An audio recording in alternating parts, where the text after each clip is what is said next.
Number 1. Christopher Plaskin. Christopher Plaskin was 16 years old when he fatally stabbed his classmate, 16-year-old Marin Sanchez, in the hallway of Jonathan Law High School in Milford, Connecticut, on the morning of April 25, 2014. The incident occurred around 7:15 a.m., just hours before the school's junior prom was scheduled to take place. Witnesses reported a chaotic scene in the aftermath of the stabbing as students cried and emergency responders tried unsuccessfully to save Sanchez's life.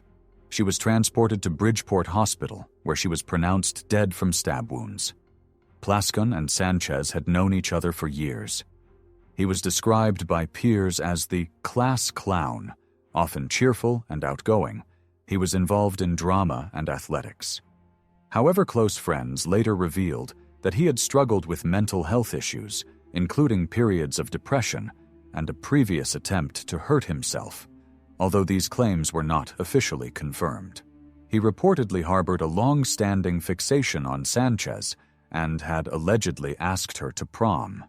At the time of the attack, Sanchez had already made plans to attend the dance with her boyfriend, Jared Butts, a close friend of Plaskin's.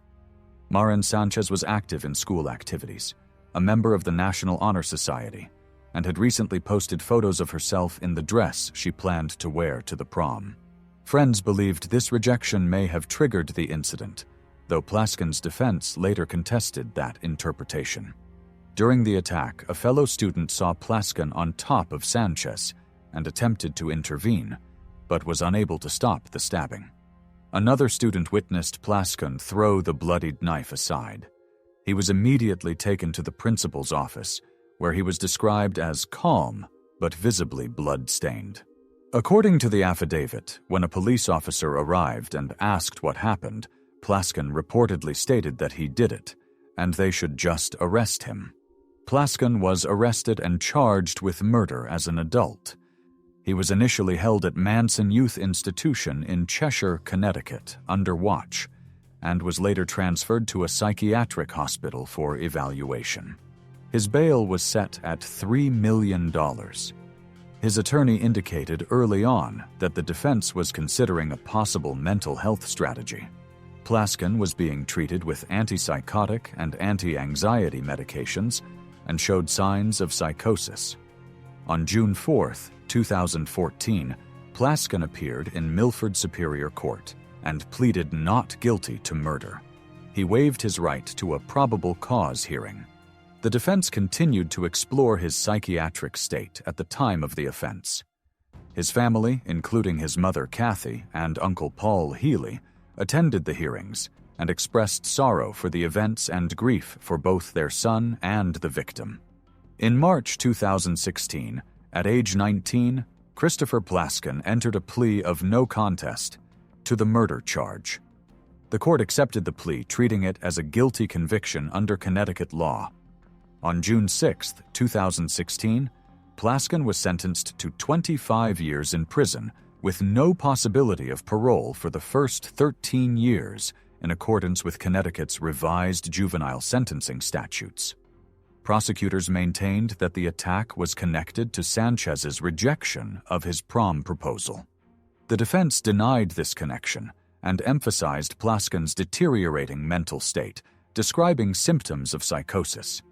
Sanchez's parents expressed disappointment with the sentence, believing it was insufficient for the loss of their daughter. Her father, Jose Sanchez, stated after the sentencing that the outcome sent the wrong message about accountability for youth violence. He argued that Plaskin would eventually be released and resume a life that Marin could never reclaim. There were no visible displays of emotion from Plaskin during sentencing. According to court records, he cooperated with the proceedings, but remained largely silent throughout the legal process. Following his conviction, he was transferred to Cheshire Correctional Institution, an adult facility in Connecticut. At the time of the attack, he was 16 years old. Under the terms of the plea agreement, he will be eligible for parole in 2029 when he is 31 years old. Upon release, he will remain under supervision for the remainder of the sentence. As of June 2025, Christopher Plaskin has served 11 years of his 25-year sentence. He remains incarcerated at Cheshire Correctional Institution in Connecticut.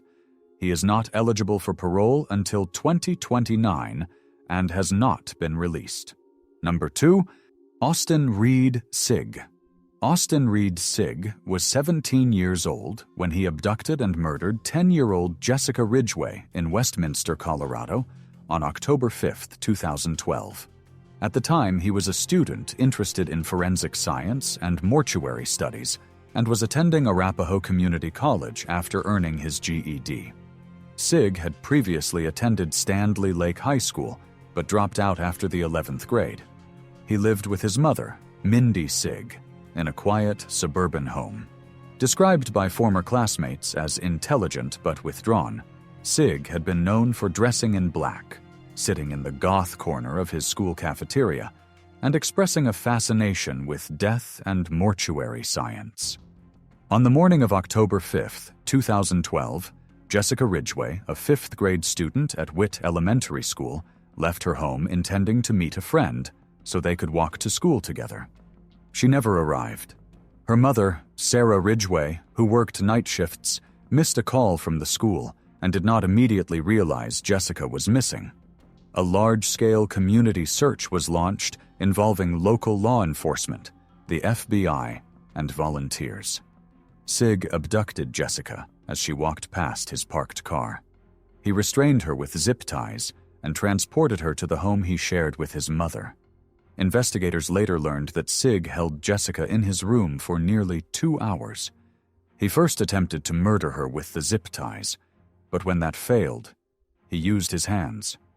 When her body continued to show signs of life, he filled a bathtub with hot water and submerged her face until she was dead.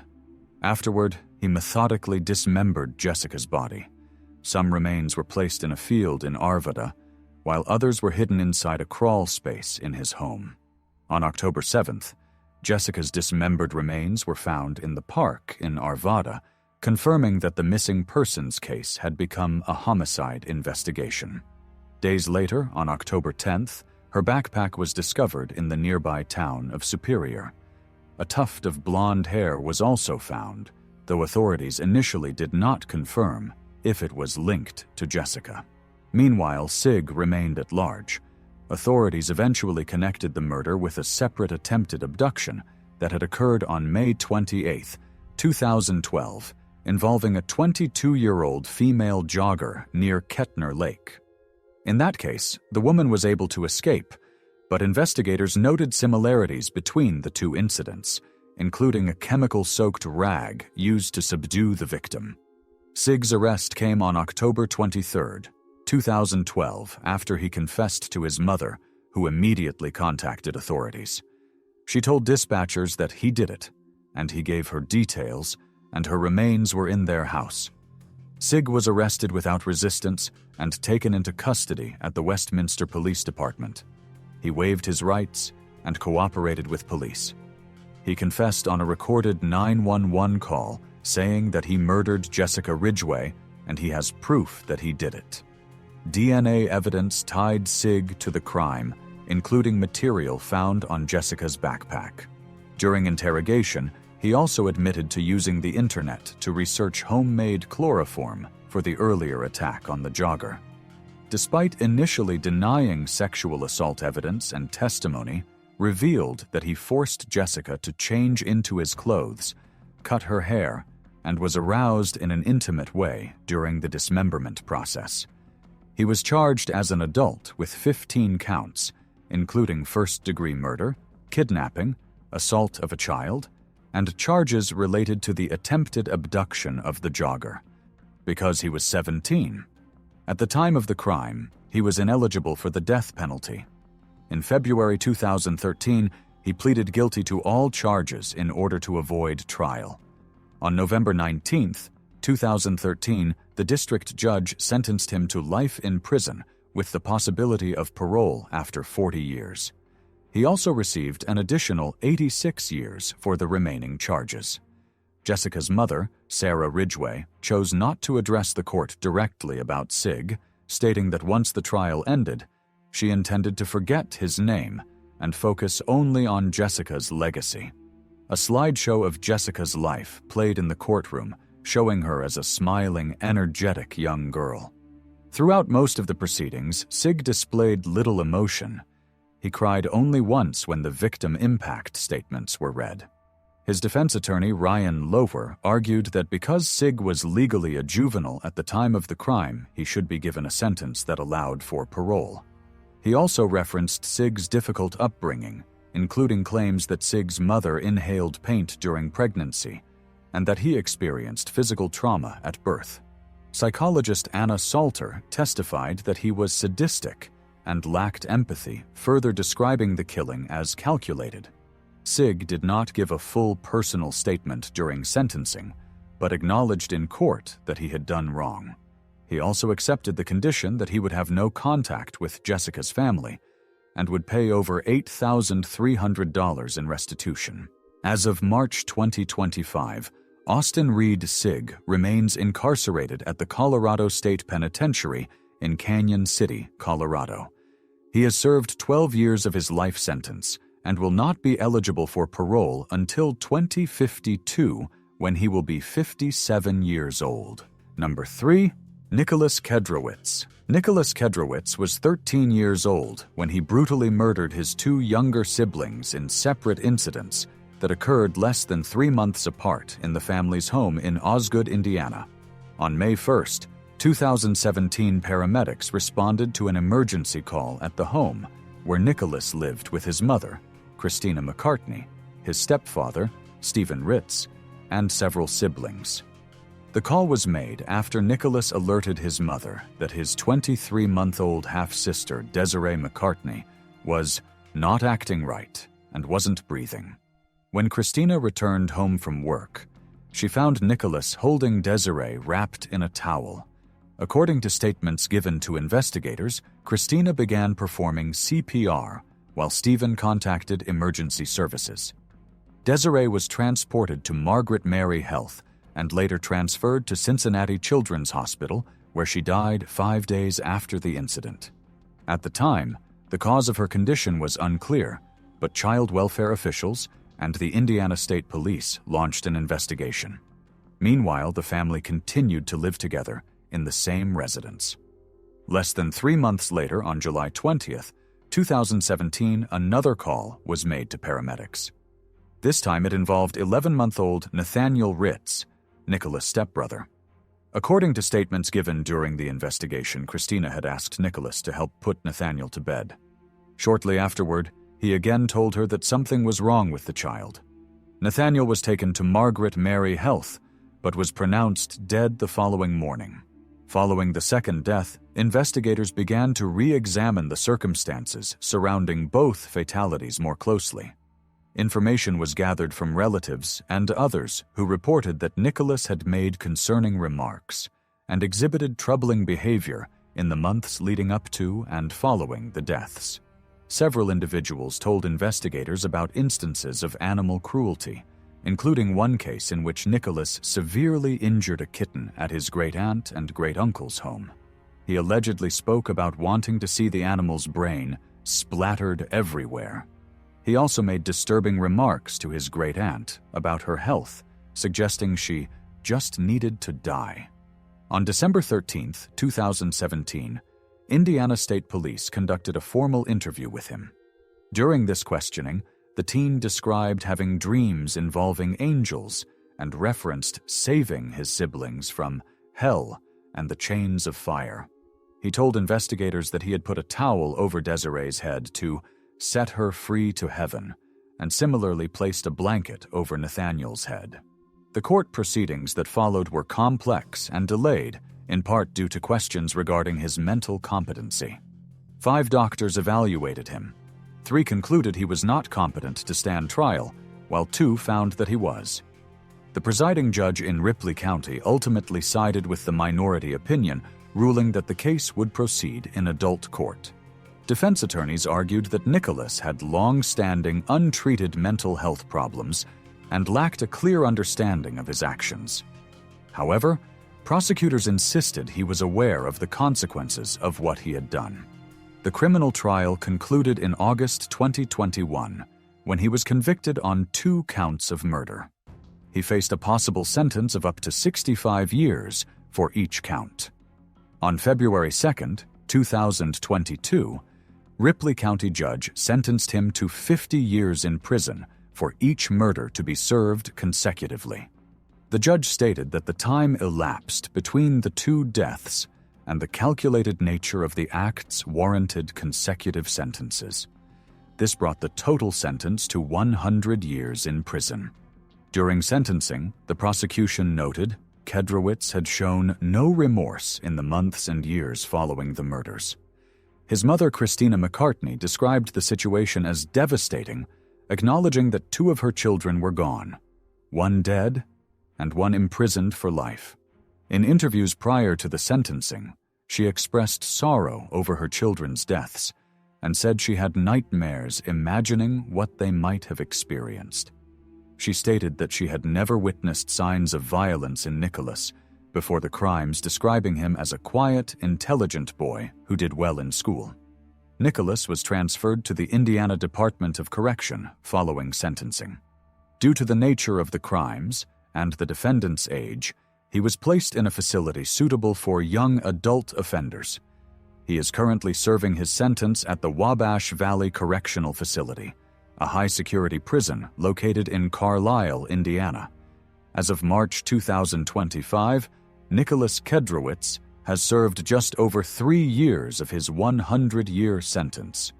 He will not be eligible for parole under Indiana law and is expected to remain incarcerated for the remainder of his life. He was 13 years old at the time of the crimes and will be 113 years old if he serves the full sentence. Number 4, Kyle Anger. On the night of October 18, 2017, 5 teenage boys from Genesee County, Michigan, drove to the Dodge Road overpass above Interstate 75 near Vienna Township. Among them was 17-year-old Kyle Anger, who had just graduated from high school and was the oldest in the group. What started as a reckless prank, the teens referred to as dinging, which was the act of throwing rocks at passing vehicles, quickly turned into a fatal crime. According to investigators, the group brought approximately 20 rocks with them, some weighing up to 20 pounds. They threw them from the overpass at vehicles traveling beneath on I-75. Several cars were hit, but 1 rock weighing 6 pounds crashed through the windshield of a van driven by a man commuting home from work. That man was 32-year-old Kenneth White, a father of 4, and engaged to be married. The rock struck him in the face and chest, fracturing his skull and clavicle, and rendering him unconscious. He was transported to Hurley Medical Center in Flint, where he was later pronounced dead. The cause of death was ruled as blunt force trauma. According to Genesee County prosecutor, it was Kyle Anger who threw the fatal rock. He also provided the vehicle the teens used to drive to the overpass. After the incident, the group reportedly went to McDonald's for food, not yet realizing the extent of the consequences. The Michigan State Police and Genesee County Sheriff's Office launched a joint investigation, collecting evidence from the scene and reviewing surveillance footage. Public tips also played a critical role. Within a few days, the 5 teens were arrested and charged as adults. They were identified as 17-year-old Kyle Anger, 16-year-old Mark Sikelski, 15-year-old Trevor Gray, 16-year-old Mikaden Payne, and Alexander Miller.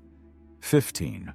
Anger was charged with second-degree murder, conspiracy to commit second-degree murder, and multiple counts of malicious destruction of property. He was held separately from the other 4 and was the only one who did not initially accept a plea deal. All 4 of the other defendants later agreed to plead guilty to reduced charges of manslaughter in exchange for testifying against Anger. Prosecutors made this arrangement to secure a conviction against the person alleged to have directly caused Kenneth White's death. In court documents, the others stated that it was Anger who picked up the largest rock and threw it moments before the impact. Anger ultimately pleaded guilty to second-degree murder. At his sentencing in October 2019, The judge sentenced him under manslaughter sentencing guidelines, which allowed for a reduced sentence of 39 months to 20 years in prison. The judge credited Anger with 2 years of time already served in county jail while awaiting trial. In his own statement to the court, Anger expressed regret, stating that, he can only hope that Mr. White's family and the community will be able to forgive him for my actions. The prosecution emphasized that the tragedy was a direct result of a reckless, senseless act, stating that when youths are idle, bad things can happen. As of May 2025, Kyle Anger has served approximately 7.5 years in custody, including jail time prior to his sentencing. He remains incarcerated and is eligible for parole based on his minimum sentence of 39 months. He was 17 years old at the time of the crime and will be 25 years old in May 2025. No public records currently indicate whether he has been granted parole or remains in prison under his maximum term of 20 years. Number 5. Andrea Balser.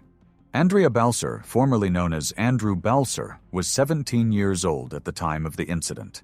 He was living in Winthrop, Maine, with his parents, Alice and Antonio Balser, both aged 47, and her older brother, Christopher. Andrea was an academically successful student with no prior criminal record. He was in the process of grappling with his gender identity, identifying as a transgender woman, and had reportedly expressed feelings of isolation and lack of family support regarding her transition. In the early hours of October 31st, 2016, on a Halloween night, Andrea committed a violent attack against his parents inside their family home. According to the 911 call and subsequent police interviews, the assault began around 1 a.m. inside Andrea's room. He took a military-style knife and first used the knife on his mother, Alice Balser, from behind while she was hugging him. When his mother screamed out of pain, his father, Antonio Balser, woke up and rushed to the scene to investigate. He was then brutally attacked and used a knife on for multiple times by Andrea in the living room. Both parents then died to their injuries. After murdering his parents, he also murdered the family's chihuahua, stating that the dog was barking a lot throughout the crime period. He then approached his older brother, Christopher, who had emerged from his room but allowed him to leave the house unharmed. Christopher later testified that he told him that it wasn't his day to be murdered yet before letting him go. Christopher then flee the residence and seek help from neighbors.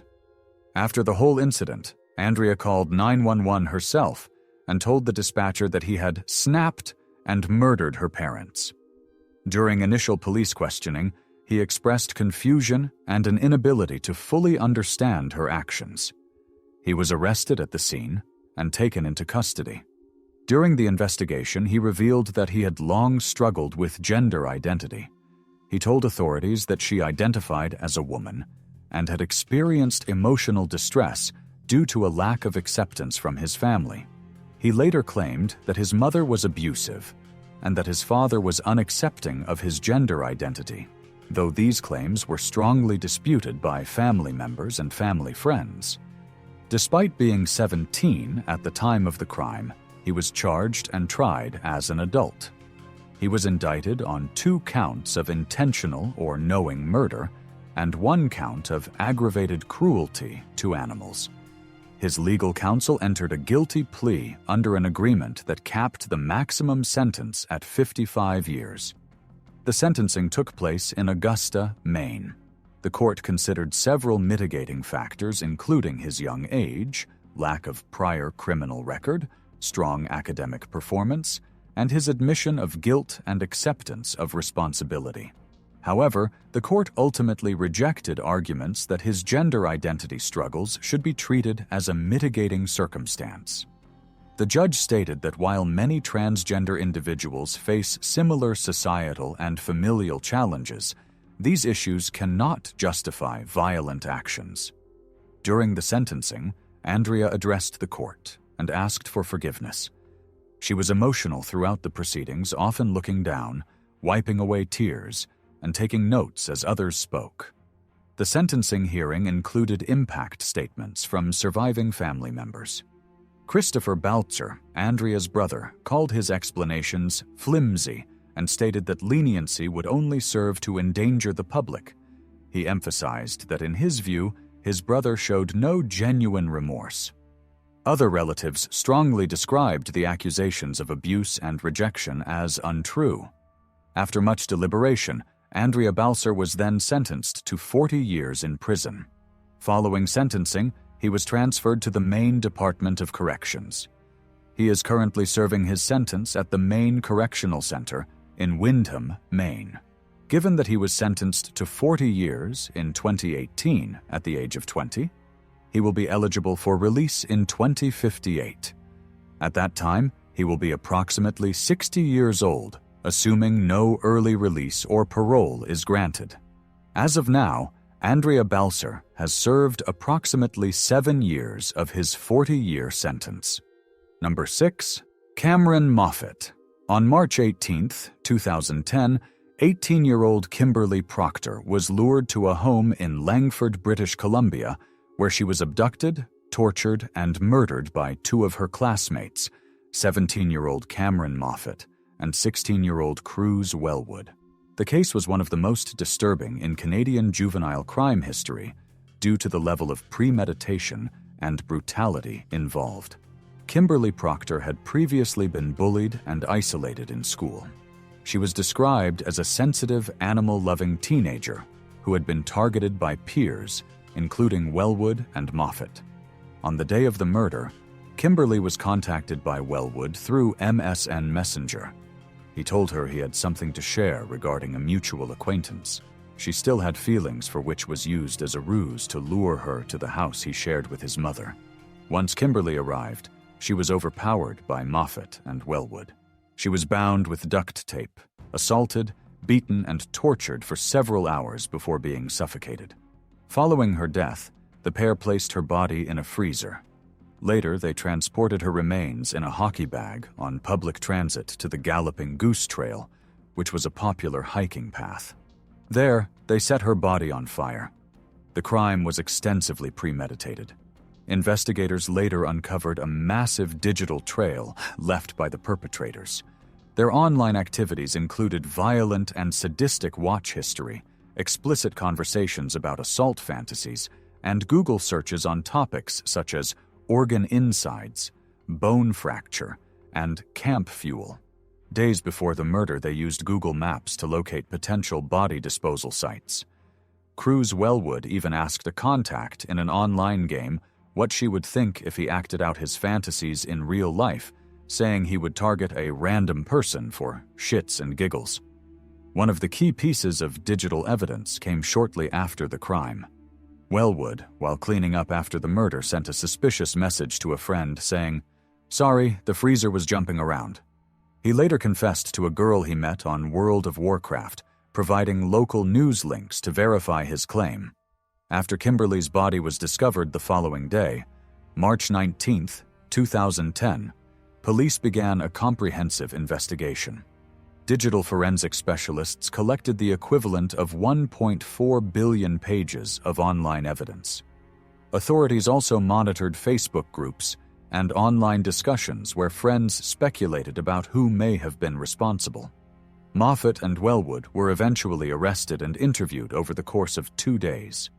Audio recordings of a conversation between the two, captured during a sheriff's van transport, were presented in court. The 2 teens were heard laughing and discussing trivial matters. Wellwood expressed annoyance at Moffett for speaking too openly to the police. In court, both teenagers pleaded guilty to first-degree murder and indignity to human remains. They were sentenced as adults in April 2011 to life imprisonment with no chance of parole for 10 years. At the time of sentencing, Cameron Moffett was 18 years old. As of May 2025, Cameron Moffett has served 14 years in prison. He remains incarcerated. His application for day parole was denied in early 2024. While he has reportedly completed some rehabilitative programs, the parole board found that he continued to minimize his actions and had not taken full responsibility for his role in the murder. A psychological assessment classified him as high risk to reoffend. Although he was granted escorted temporary absences for limited outings, full parole and day parole were not approved. If released after the minimum eligibility period, he would be 28 years old. Kimberly Proctor's family continues to attend parole hearings and has publicly stated that life imprisonment should mean life. Her father, Fred Proctor, told the media in 2024 that first-degree assault and murder shouldn't have to come to parole hearings 14 years later, indicating that Moffett should stay in jail forever. Number 7. Broen Rafferty. Broen Rafferty was 17 years old when he was convicted in 2012 for his role in a series of murders linked to a Craigslist job scam in Ohio. He lived in Stowe, Ohio, and was known to have a difficult upbringing. His mother struggled with addiction, and his father was largely absent due to demanding work hours. Rafferty was described by some as quiet and intelligent, but his teenage years were marked by instability and poor guidance. Between late 2011 and early 2012, he became involved in a criminal scheme led by 53-year-old Richard Beasley, a man he had been acquainted with through church. Beasley devised a plan to lure vulnerable men to rural areas with fake job offers posted on Craigslist. The job postings advertised a caretaker position on a remote cattle farm in Noble County, Ohio. The offer promised housing and modest pay, appealing to older unemployed men. Rafferty's role was to assist Beasley in meeting the victims and transporting them to isolated locations under the guise of job interviews.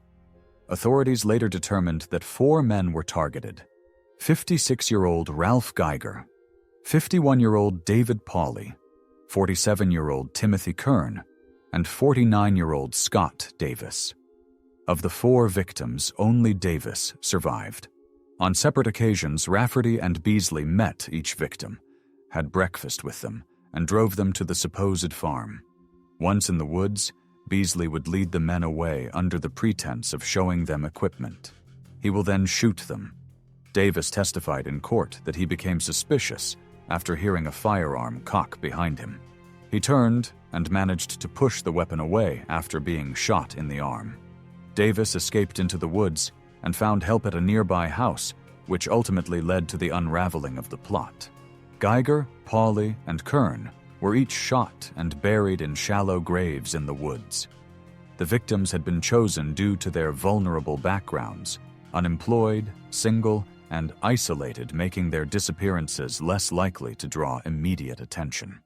Though the clear motive behind these murders still remains unknown, authorities believe that robbery was the driving force.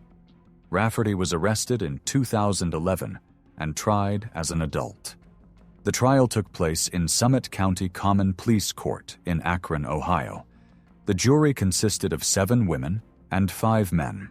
Over several weeks, prosecutors laid out a case that characterized Rafferty as a student of violent crime, citing his internet search history, which included phrases like first kill and Sopranos first whack. Prosecutors emphasized that while Beasley pulled the trigger, Rafferty knowingly assisted in the planning and execution of the crimes. He was charged with 25 counts, including aggravated murder, attempted murder, aggravated robbery, kidnapping, and abuse of a corpse. He was acquitted of only 1 charge of identity theft. Rafferty's defense argued that he was a scared and a manipulated child who acted under duress. They presented the relationship between Beasley and Rafferty as one of coercion, citing threats Beasley allegedly made against Rafferty's mother and sister. The defense claimed Rafferty did not initially know of the murder plot and was too frightened to report Beasley after witnessing the first murder. However, prosecutors countered that he had multiple opportunities to leave or seek help and instead chose to stay involved. Scott Davis, the surviving victim, served as the key witness for the prosecution and identified Rafferty as Beasley's accomplice. Jurors took 20 hours over 4 days to deliberate. They reviewed Rafferty's recorded interviews with police, and found contradictions in his statements. The juries acknowledged the difficulty of convicting someone so young, but concluded that the evidence proved his active involvement. On November 5, 2012, Broen Rafferty was sentenced to life in prison without the possibility of parole. He stood silently in court during the sentencing, showing no outward emotion. Since his conviction, Rafferty has been incarcerated at the Mansfield Correctional Institution in Ohio. As of May 2025, he has served over 13 years of his life sentence. Due to the nature of his sentencing, he is not eligible for release. If laws remain unchanged and no appeals are successful, he will spend the remainder of his life in prison. At the time of his conviction, he was just 17.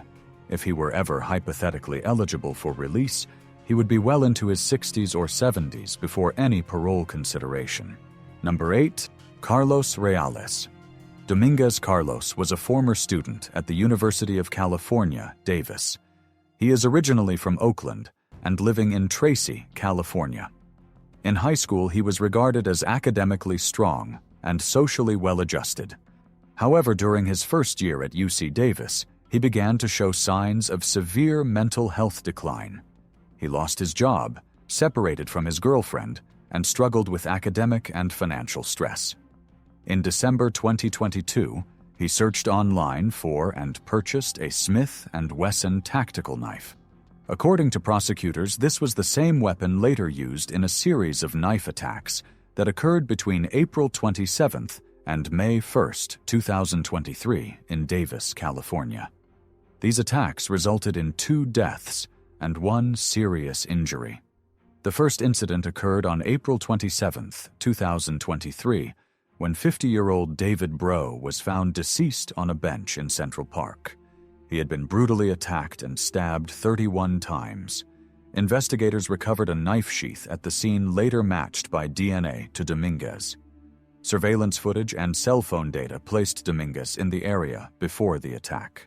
2 days later, on April 29, 2023, 20-year-old Karim Abu Najm was also fatally stabbed in Sycamore Park while riding his bicycle. A nearby physician heard screams and attempted to help Najm, but the wounds were fatal and he couldn't help out. DNA evidence from the scene and a stolen bicycle also connected to Dominguez.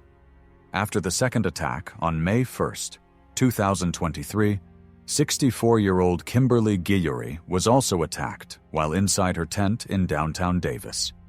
She was also brutally stabbed 3 times and survived. She later testified that she initially thought she was being punched until she saw blood. Bystanders came to her aid, and a 911 call was placed. Guillory identified him as her attacker, and he was arrested shortly after the third attack. Officers found him sitting on a park bench in Sycamore Park. He gave a false name and had visible injuries on his hands. A knife recovered during his arrest carried DNA from both Najm and Guillory. Following his arrest, he was initially deemed unfit for trial due to a diagnosis of schizophrenia and was transferred to Atascadero State Hospital, where he remained for nearly 4 months. He received court-ordered antipsychotic treatment and was later ruled competent to stand trial in January 2024. The trial began in May 2025 in Yolo County Superior Court under Judge Samuel McAdam. During the trial, his surviving victim Guillory testified in the courtroom, and her 911 call was also played. However, the defense challenged her recollection during cross-examination, suggesting her memory might have been affected by trauma and external influence. Guillory rejected that claim. Dominguez did not testify during the trial. His demeanor in court was described as quiet and attentive. He appeared well-groomed and wore formal attire. As of today, Carlos Rayales Dominguez's trial is still in progress, and no sentencing has occurred yet. Number 9. John Katahus. John Katahus was 16 years old when he committed the murder of 47-year-old ABC News radio journalist George Weber on March 20, 2009, inside Weber's Carroll Gardens apartment in Brooklyn, New York. The two had arranged to meet through an ad posted by Weber on Craigslist, in which he sought a partner for a consensual BDSM encounter involving bondage and breath control. Katahus responded to the ad and agreed to meet Weber for the sum of $60. That evening, the encounter turned fatal. Katahus had a troubled history. At the time of the crime, he was living in Queens and attending high school intermittently. Described in online profiles as a knife enthusiast, he maintained a MySpace page displaying photos of himself holding large blades. He also described himself using terms such as extremist, anarchist, and sadomasochist. Authorities later confirmed that he collected knives and swords. His behavior and interests raised concerns about his mental state and impulsivity, especially given his age and the violent nature of the crime. According to police reports and courtroom testimony, Katahus arrived at Weber's apartment on the evening of March 20th. During the encounter, Weber's ankles were bound with duct tape. At some point, the interaction escalated. Katahus later claimed that Weber introduced a knife and that the stabbing was done in self-defense during a struggle. However, forensic evidence and the autopsy report contradicted this account. Weber had been stabbed more than 50 times. He suffered 8 deep stab wounds to the neck, 3 to the head, and multiple defensive wounds on his hands. Additional injuries to the chest and back were also recorded. Prosecutors argued that the level of violence demonstrated a deliberate intent to murder. Katahus fled the scene and went into hiding. He was apprehended 5 days later at a friend's apartment in Queens. He was arrested and charged with second-degree murder. During questioning, he appeared unrepentant. In a videotaped police interview played in court, he described that the knife entered Weber's body during a struggle, but continued to downplay his actions. At times, he appeared to treat the interview casually, even smirking and winking at the camera. He admitted to being a knife collector and stated that he liked his swords and knives. He was tried as an adult in Brooklyn Supreme Court.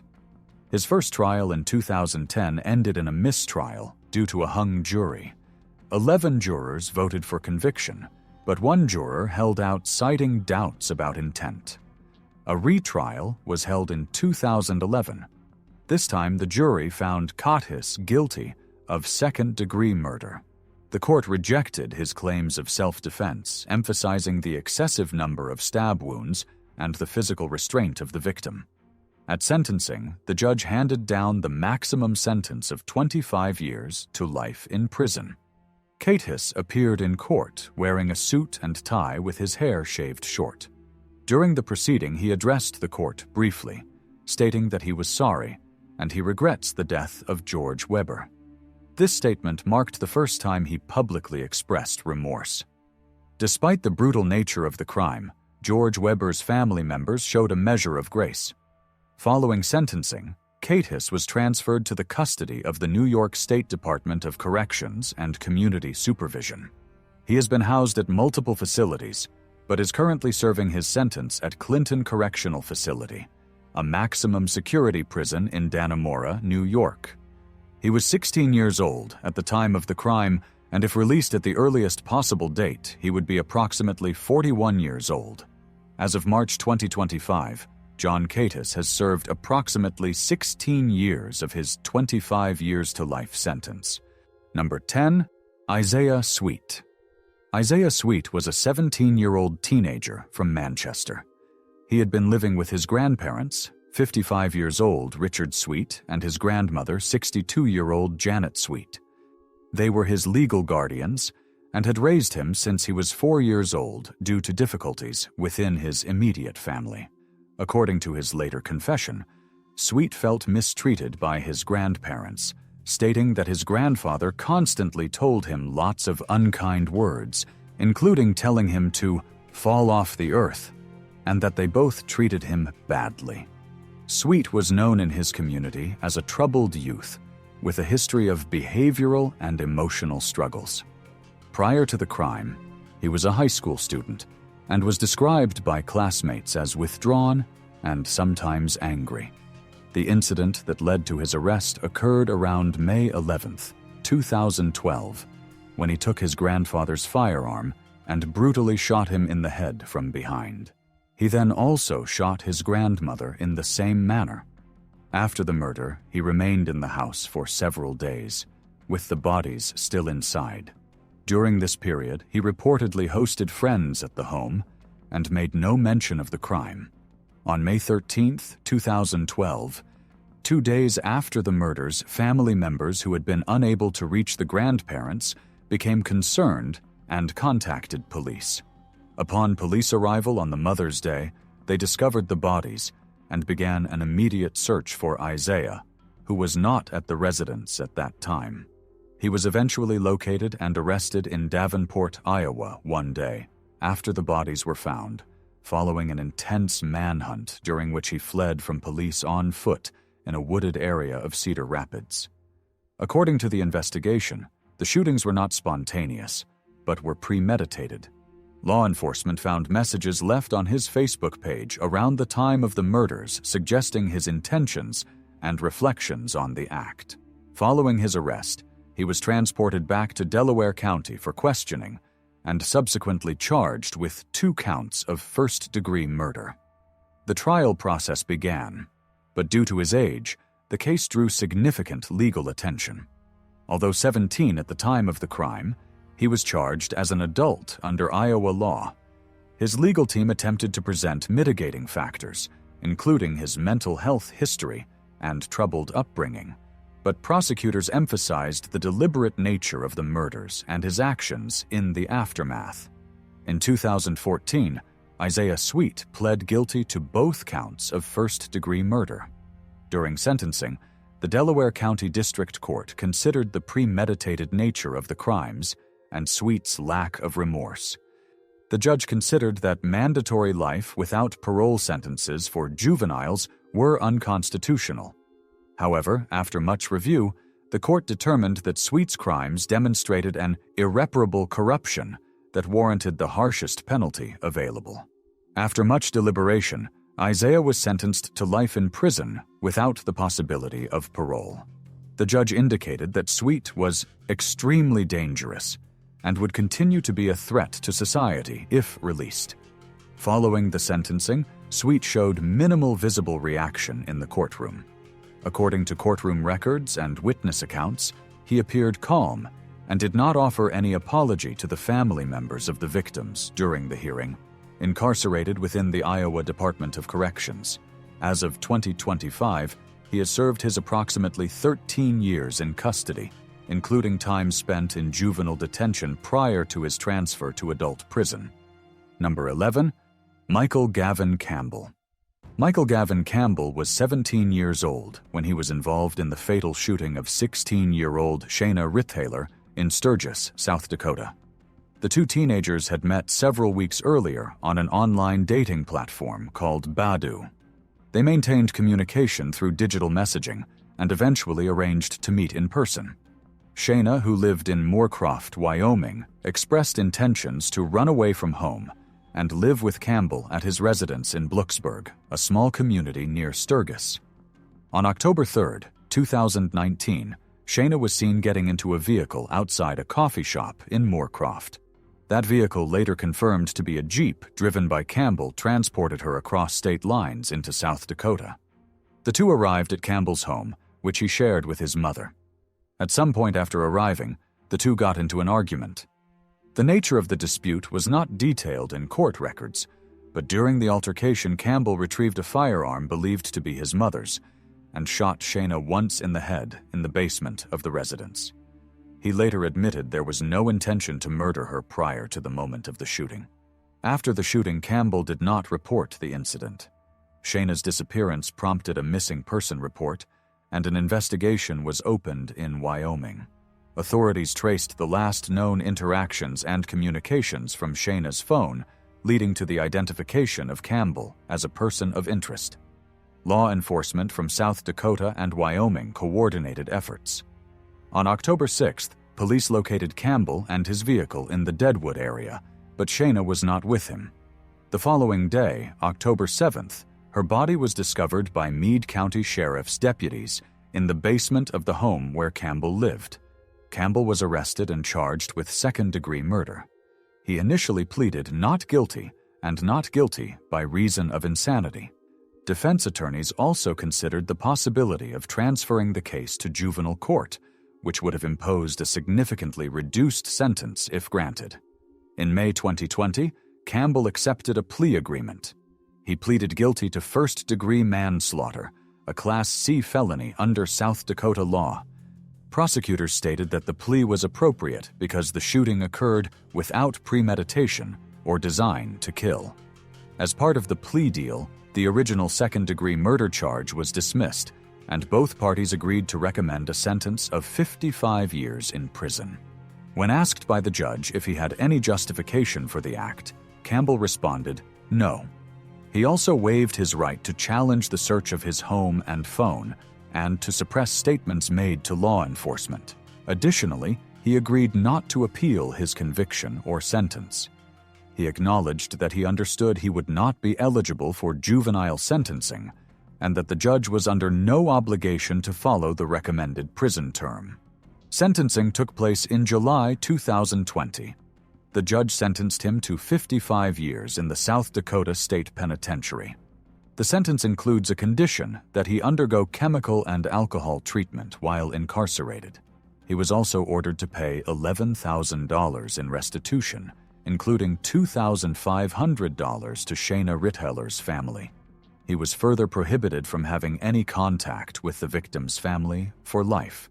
During the sentencing hearing, members of Shayna's family delivered victim impact statements.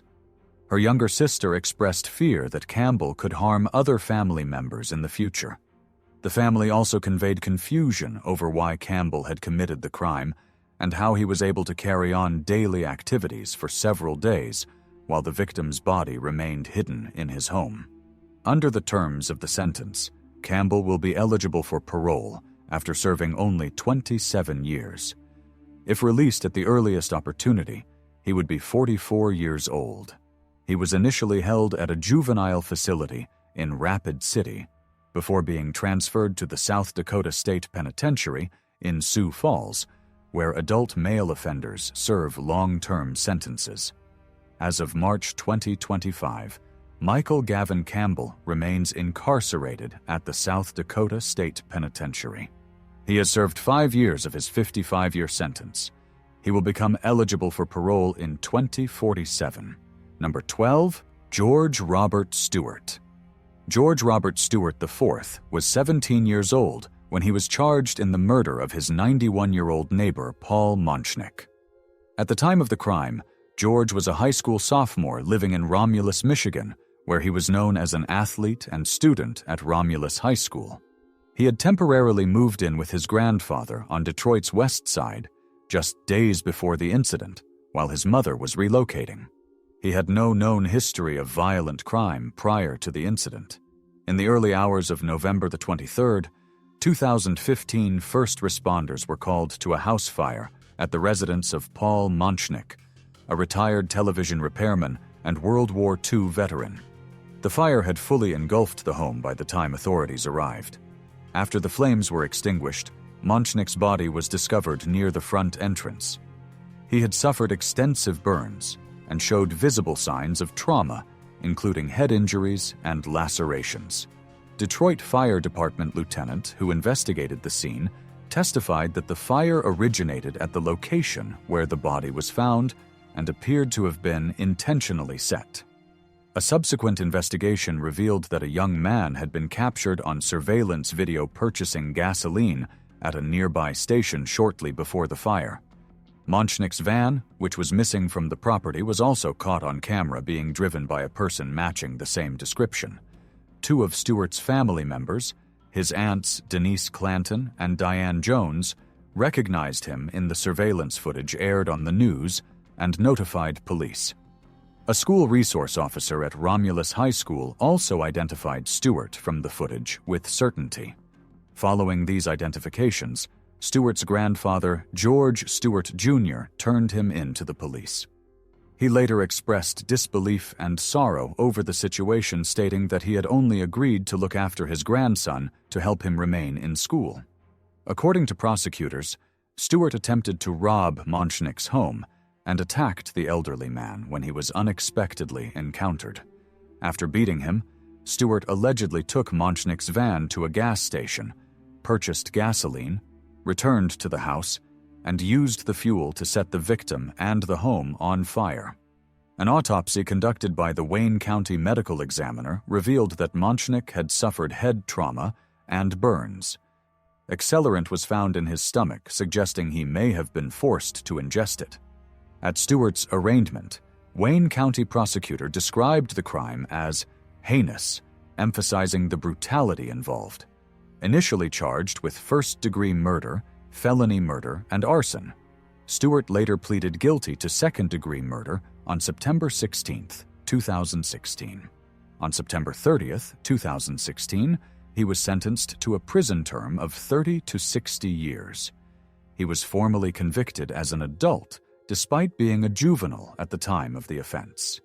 During the sentencing hearing, Stewart addressed the court and expressed remorse.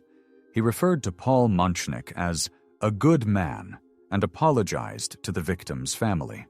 His words, however, were received with anger and grief by the Monchnik family. The victim's son described his father's final moments as filled with horror and pain. Following his conviction, George Stewart was transferred into the custody of the Michigan Department of Corrections. Due to his age at the time of the crime, it is unclear whether he was initially held in a juvenile facility before being moved to an adult correctional institution. As of March 2025, George Robert Stewart has served approximately 9 years of his sentence. He remains incarcerated in a Michigan correctional facility. Stewart was 17 at the time of the crime and will be eligible for release no earlier than age 47 and could remain in prison for over 77 years old. Number 13, Jonathan Belton. On December 28, 2008, 16-year-old Jonathan Belton fatally shot Oak Park Public Safety Officer Mason Samborski during a traffic-related interaction in the Rue Versailles apartment complex in Oak Park, Michigan. At the time of the incident, Belton, who did not possess a driver's license, had been pulled over by Officer Samborski for a vehicle violation. The incident began when Officer Samborski noticed a vehicle with a broken taillight and initiated a routine traffic stop. After questioning Belton, who gave a false story about living with his sick mother in a nearby apartment complex, Officer Samborski decided to drive the teen to the Rue Versailles apartments to confirm his identity or contact a responsible adult. This decision led to a fatal encounter. Inside the apartment complex, a confrontation occurred between the officer and Belton. According to witness testimony, including that of a teenage resident of Rue Versailles, she heard a gunshot and then saw Belton standing over the officer holding a gun. Officer Samborski had been shot in the head. He was later pronounced dead. According to the prosecution, Belton had taken Officer Samborski's firearm during the struggle and used it to shoot him. After the shooting, he fled the scene. Investigators testified that he used the officer's cell phone to contact associates, while police and paramedics attempted to save Samborski. The weapon used in the shooting was never recovered. Belton was arrested shortly afterward. Prosecutors charged him with first-degree premeditated murder, murder of a peace officer, and 2 felony firearm offenses. He was 16 at the time of the incident. During the trial, the defense argued that Officer Samborski accidentally shot himself during a physical struggle. The defense presented no witnesses and claimed that prosecutors fabricated evidence and mishandled the investigation. The prosecution argued that the evidence supported a clear case of premeditated murder. They emphasized that Belton took the officer's firearm from its holster and intentionally fired the fatal shot. Frazee highlighted that Belton fled the scene using the officer's phone and made no attempt to assist the dying officer. Jurors deliberated and found Belton guilty on all charges. The verdict was delivered on November 12, 2010. Belton was convicted of first-degree murder and the murder of a peace officer, both carrying mandatory life sentences without the possibility of parole under Michigan law. He was sentenced on December 14, 2010, in Oakland County Circuit Court. He received life in prison without parole. As of March 2025, Jonathan Belton remains incarcerated. He has served 14 years and 5 months in prison as of May 2025. He was 16 years old at the time of the crime. Due to the mandatory life sentence without parole imposed under Michigan law for first-degree murder and murder of a law enforcement officer, he is not scheduled for release. The murder of Officer Samborski left behind his wife and young daughter. His family members expressed relief after the verdict, stating that they believed justice had been served. Number 14, Romaine Williams Reed. Romaine Williams Reed was 18 years old when he was charged with the murder of 15-year-old Tashawn Aird in a park near Somerford Grove, Hackney, East London. The incident occurred on the evening of May 1, 2019, during what police described as a confrontation between two groups of youths. The same incident also resulted in serious injuries to another 16-year-old boy, who was also brutally attacked while riding a bicycle and later found wounded on Shacklewell Road after seeking shelter in a nearby shop. Prior to the incident, Williams Reed had not been widely known to police, and little is publicly documented about his early life. He lived in East London and was considered a local youth within Hackney Borough. At the time of the offense, he had recently turned 18. According to investigators from the Metropolitan Police, a conflict between two groups of teenagers escalated in a local park near Somerford Grove around 8:45 p.m. Tashawn Aird, an aspiring musician known to his friends for producing Afrobeat and drill music, was among those present.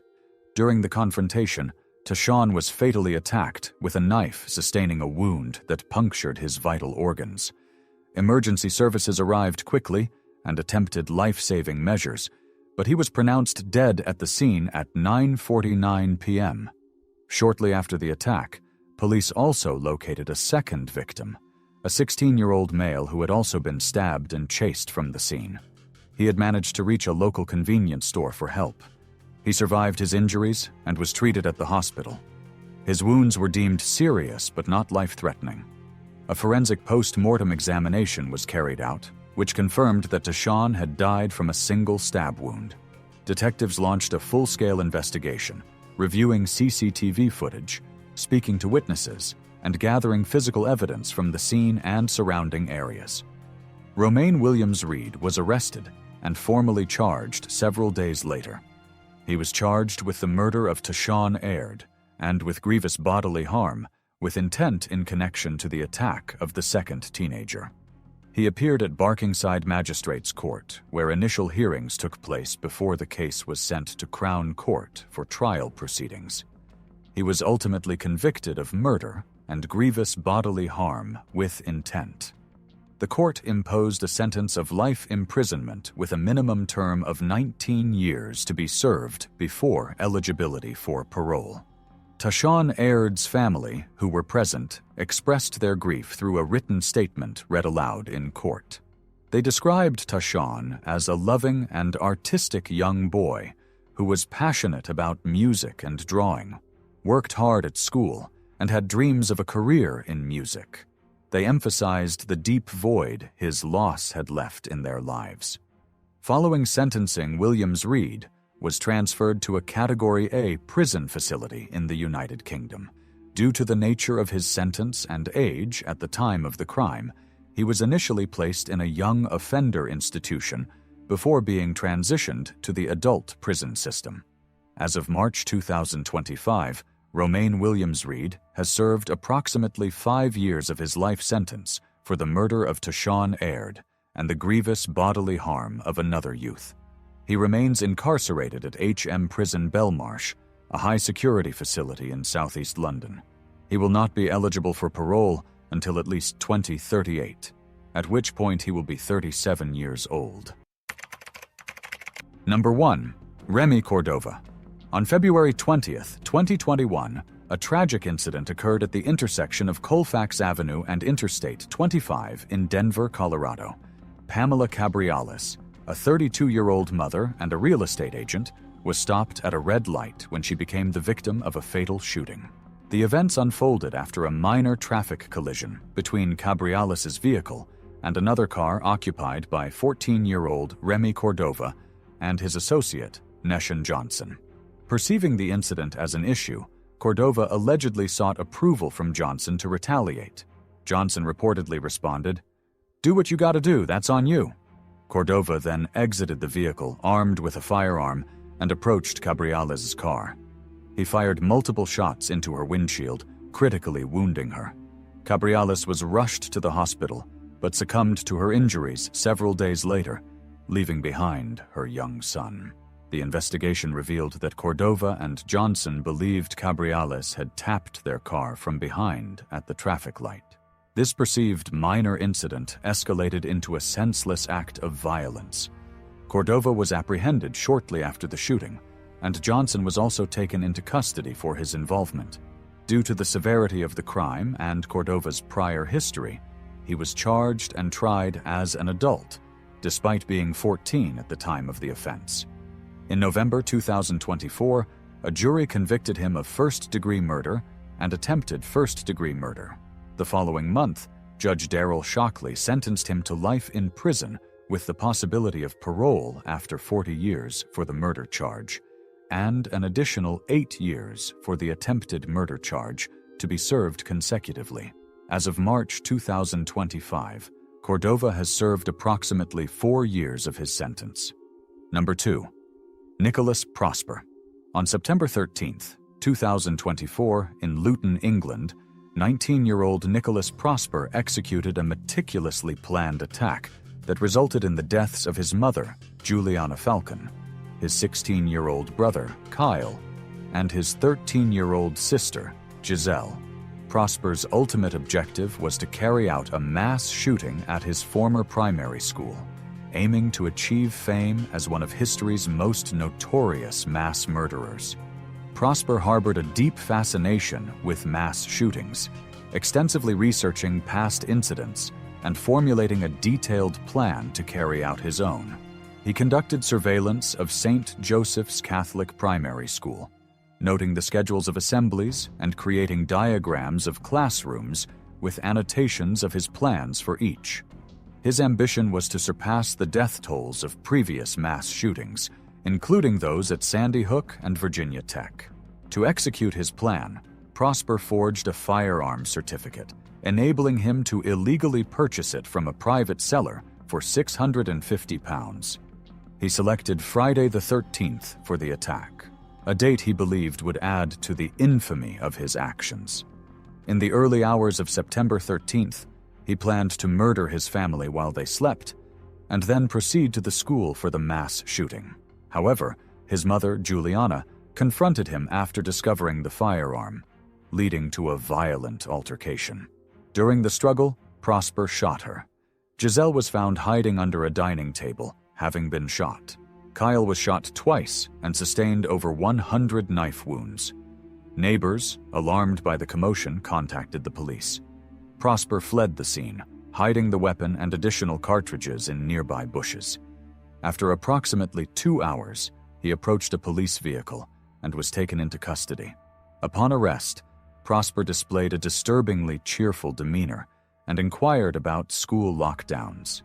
He pleaded guilty to 3 counts of murder, purchasing a firearm without a certificate, possessing a firearm with intent to endanger life, and carrying a bladed article in public. On March 19, 2025, he was sentenced to life imprisonment with a minimum term of 49 years. The judge highlighted Prosper's calculated intentions and his desire for fame. As of March 25, 2025, Nicholas Prosper has been in custody since September 13, 2024, totaling approximately 6 months. Given the minimum term of 49 years, he will be eligible at the age of 68. Number 3. Ethan Crumbley. On November 30, 2021, A tragic event unfolded at Oxford High School in Oxford Township, Michigan. Ethan Crumbley, a 15-year-old sophomore, is accused of opening fire on his fellow students, resulting in the deaths of 4 individuals and injuries to 7 others. At approximately 12:51 p.m. that day, Crumbley allegedly emerged from a bathroom within the school, carrying a semi-automatic firearm. He is said to have begun firing indiscriminately in the hallways, discharging between 15 to 20 shots from multiple magazines. Surveillance footage reportedly captures him moving methodically through the corridors, aiming at students. Law enforcement responded swiftly and apprehended Crumbley within 5 minutes of the initial 911 call. He surrendered without resistance, placing his hands on his head, and was taken into custody. The firearm, purchased by his father on Black Friday just days earlier, was seized at the scene. Subsequent investigations revealed concerning behaviors leading up to the shooting. Crumbley had previously been observed searching for ammunition online during class, prompting school officials to contact his parents. His mother allegedly dismissed the incident, texting him, "LOL, I'm not mad at you. You have to learn not to get caught." Additionally, on the morning of the shooting, a teacher discovered a note on Crumbley's desk depicting violent imagery and pleas for help, leading to a meeting with school counselors and his parents. Despite these warning signs, he was allowed to return to class without a search of his backpack, where the firearm was reportedly concealed. Crumbley was charged as an adult with multiple offenses, including 1 count of hate causing death, 4 counts of first-degree murder, and additional charges related to the shooting. He pleaded guilty to all charges. In September 2023, Judge Kwame Rowe ruled that Crumbley is eligible for life imprisonment without the possibility of parole, citing the premeditated nature of the crime and his continued obsession with violence. As of March 2025, Ethan Crumbley has been serving his life sentence for approximately 1 year and 3 months. Number 4, Aiden Fucci. On May 9, 2021, a tragic event unfolded in St. Johns County, Florida, involving 14-year-old Aiden Fucci and his 13-year-old classmate, Tristan Bailey. Tristan, a cheerleader at Patriot Oaks Academy, was reported missing by her family around 10 a.m. that Sunday. She had last been seen at home around midnight. Surveillance footage revealed that in the early hours of May 9th, Tristan and Aiden were seen walking together near their neighborhood. Approximately 2 hours later, Aiden was captured on camera walking alone, carrying his shoes. Later that evening, Tristan's body was discovered in a wooded area near a retention pond, not far from both their residences. The medical examination revealed she had been brutally used a knife on 114 times, with 49 wounds identified as defensive injuries, indicating she fought desperately to survive during the attack. Aiden Fucci was taken into custody on May 10, 2021. Shockingly, while in the back of a patrol car, he posted a selfie to social media with the caption, "Hey guys, has anybody seen Tristan lately?" displaying a disturbing lack of remorse. Investigators found blood-stained clothing in his possession, and a knife, believed to be the murder weapon, was recovered from a nearby pond. Initially, Fucci pleaded not guilty to first-degree murder charges. However, just before his trial was set to begin in February 2023, he changed his plea to guilty. On March 24, 2023, a judge sentenced him to life in prison, stating that the crime was committed in a cold, calculated manner. Given his age at the time of the offense, Fucci was not eligible for the death penalty. Under Florida law, his sentence will be reviewed after 25 years. As of March 2025, Aiden Fucci has served approximately 2 years of his life sentence. Number 5, Raymond Childs. On January 24, 2021, in Indianapolis, Indiana, 17-year-old Raymond Childs III fatally shot 6 members of his family following a dispute over his curfew.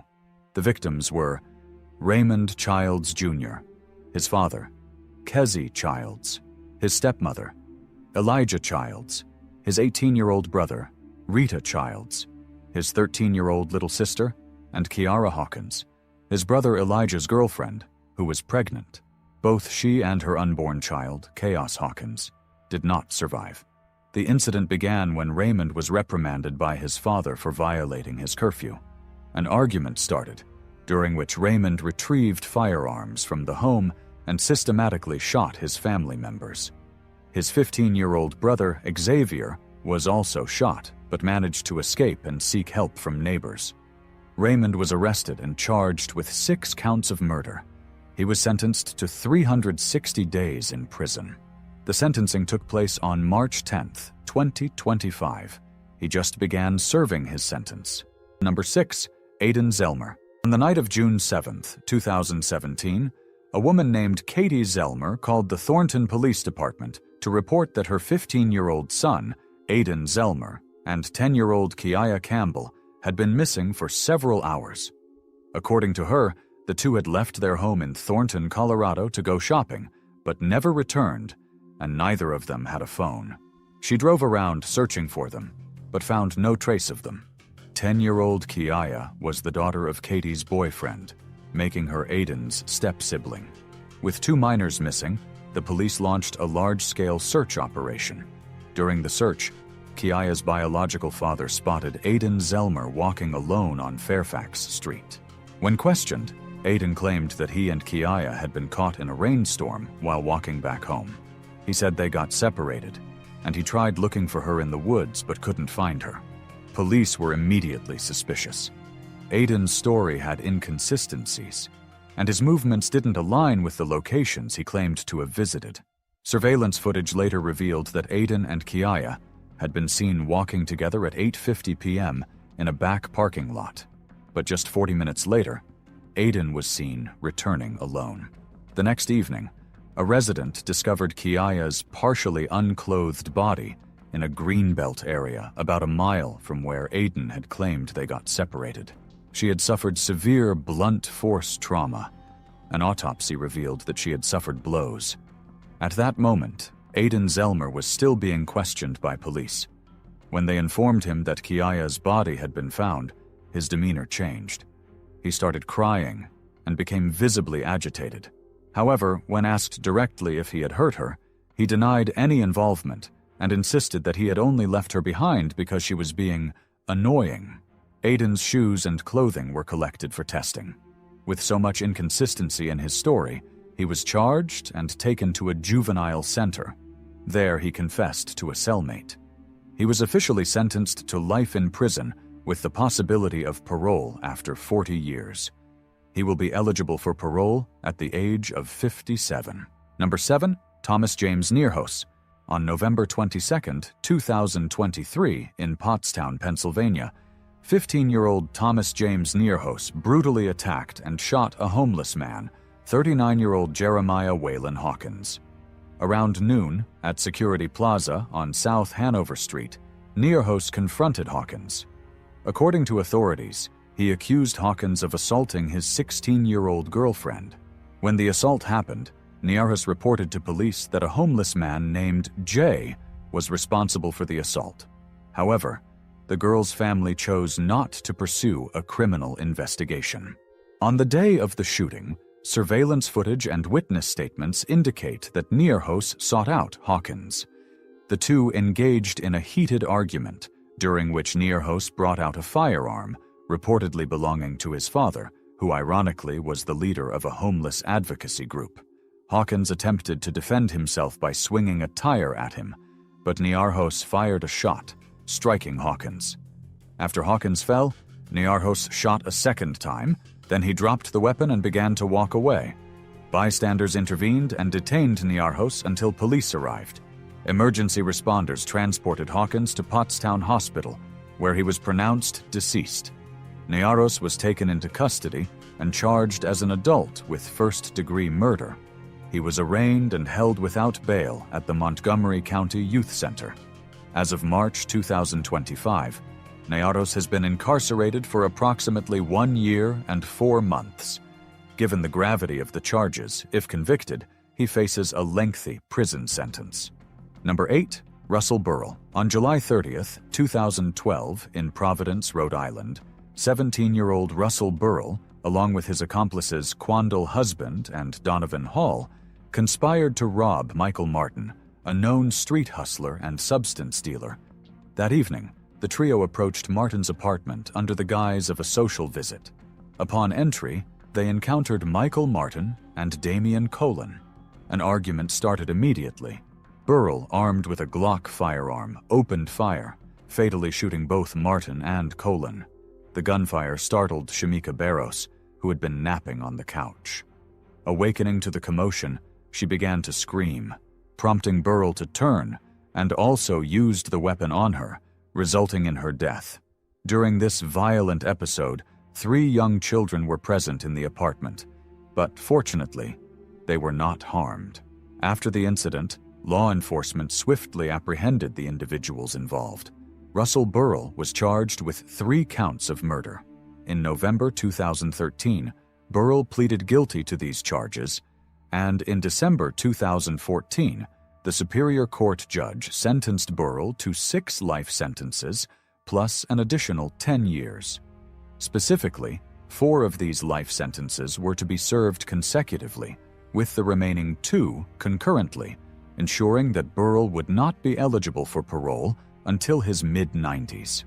As of March 2025, Russell Burrell has served approximately 12 years of his sentence. Given the structure of his consecutive life sentences, he will remain incarcerated for the majority, if not all, of his natural life. Number 9. Samantha Grigg. On February 15, 2014, 19-year-old Michigan State University student Dustin Froka was found unconscious and partially clothed along a road near Lansing, Michigan. He was discovered by a passerby and later pronounced dead at a local hospital. Investigations revealed that Froka had been beaten and robbed by 3 individuals from Saline, Michigan: 18-year-old Samantha Grigg and Tyrell Bredernitz, and 16-year-old Brendan Heim. The trio had conspired to rob Froka, targeting him for his alleged possession of substances and money. On the night of the incident, Grigg drove the group to East Lansing, where they picked up Froka. They proceeded to various ATMs, compelling Froka to withdraw approximately $800. During the drive, Heim, seated in the back with Froka, began assaulting him with brass knuckles. In an attempt to escape, Froka either jumped or fell from the moving SUV, which was traveling between 45 and 60 miles per hour. Afterward, Heim and Bredernitz exited the vehicle to retrieve Froka's money and clothing before fleeing the scene. Following their arrests, the individuals faced various charges. Samantha Grigg, initially charged with first-degree murder and armed robbery, accepted a plea deal, pleading guilty to manslaughter and unarmed robbery. She was sentenced to 6 to 15 years in prison and agreed to testify against her co-defendants. As of March 2025, Samantha Grigg has served approximately 11 years of her sentence. Number 10. Dexter Johnson. On June 18, 2006, in Houston, Texas, 18-year-old Dexter Johnson, along with accomplices Keithran Fields, Timothy Randall, and Ashley Irvin, embarked on a violent crime spree that resulted in the tragic deaths of 23-year-old Maria Apares and her 17-year-old boyfriend, Huingo. That evening, Maria and her boyfriend were conversing in his car outside his residence. Johnson and his accomplices approached the vehicle. They brought out and displayed their weapons. Then they forced the couple into the back seat and took off with the car, driving them around Houston while demanding money, credit cards, and ATM access numbers. After obtaining approximately $25 in cash and a credit card, they drove to a secluded wooded area.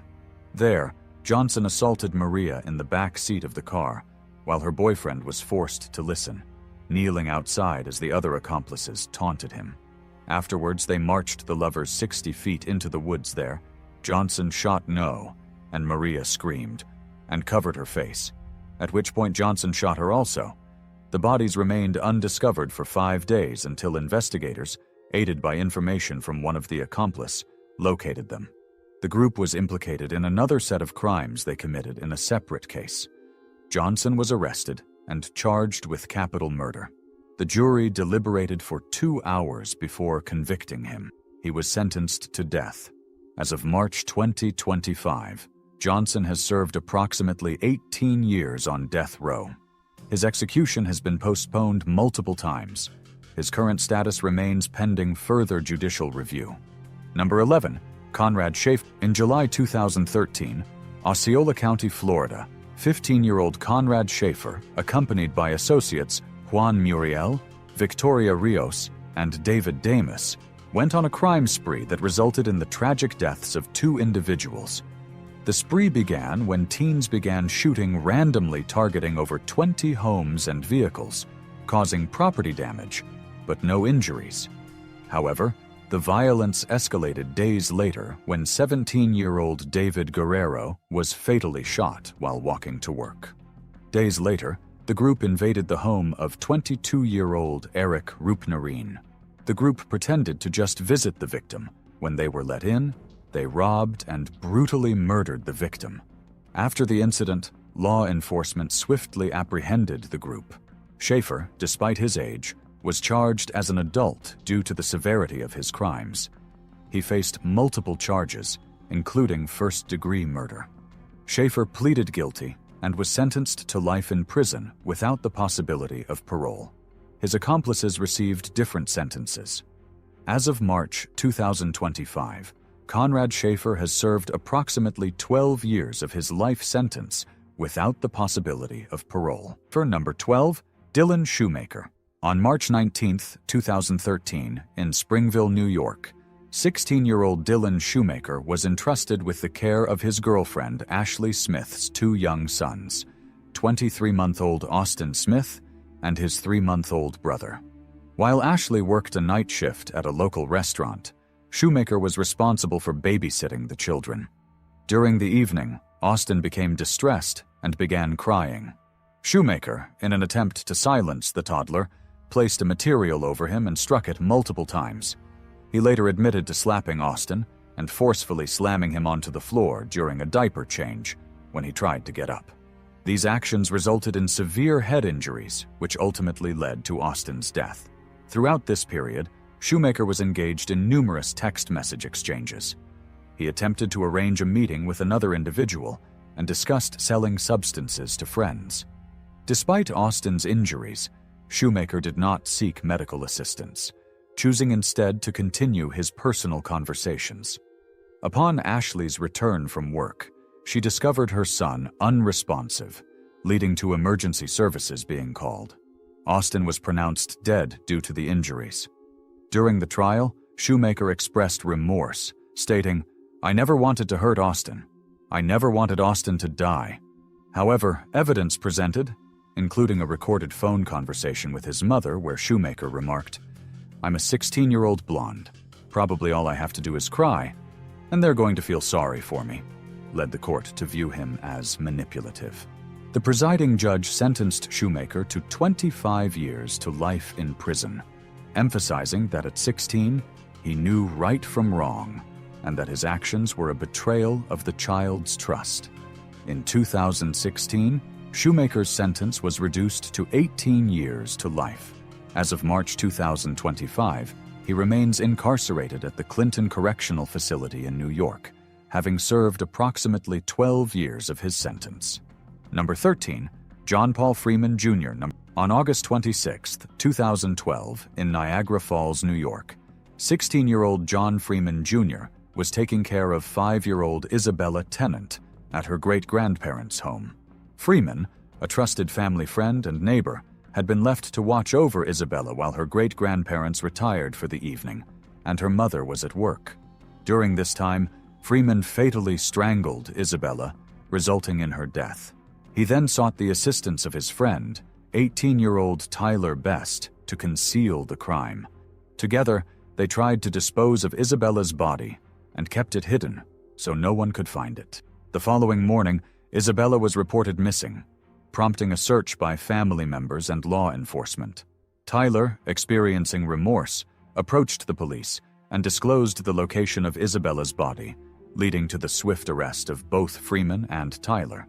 Freeman was charged with second-degree murder and tampering with physical evidence. During the sentencing, he was given an opportunity to make a statement.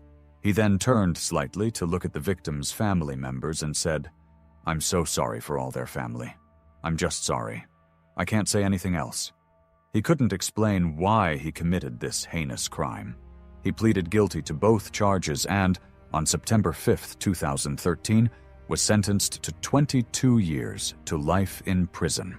This sentence requires Freeman to serve a minimum of 22 years before he may be eligible for parole. As of March 2025, Freeman has served approximately 12 years of his sentence. He may be eligible for parole in 2034. This tragic incident deeply affected the victim's family, especially the grandmother of the victim, as she trusted Freeman and saw him as a harmless teenager. 14.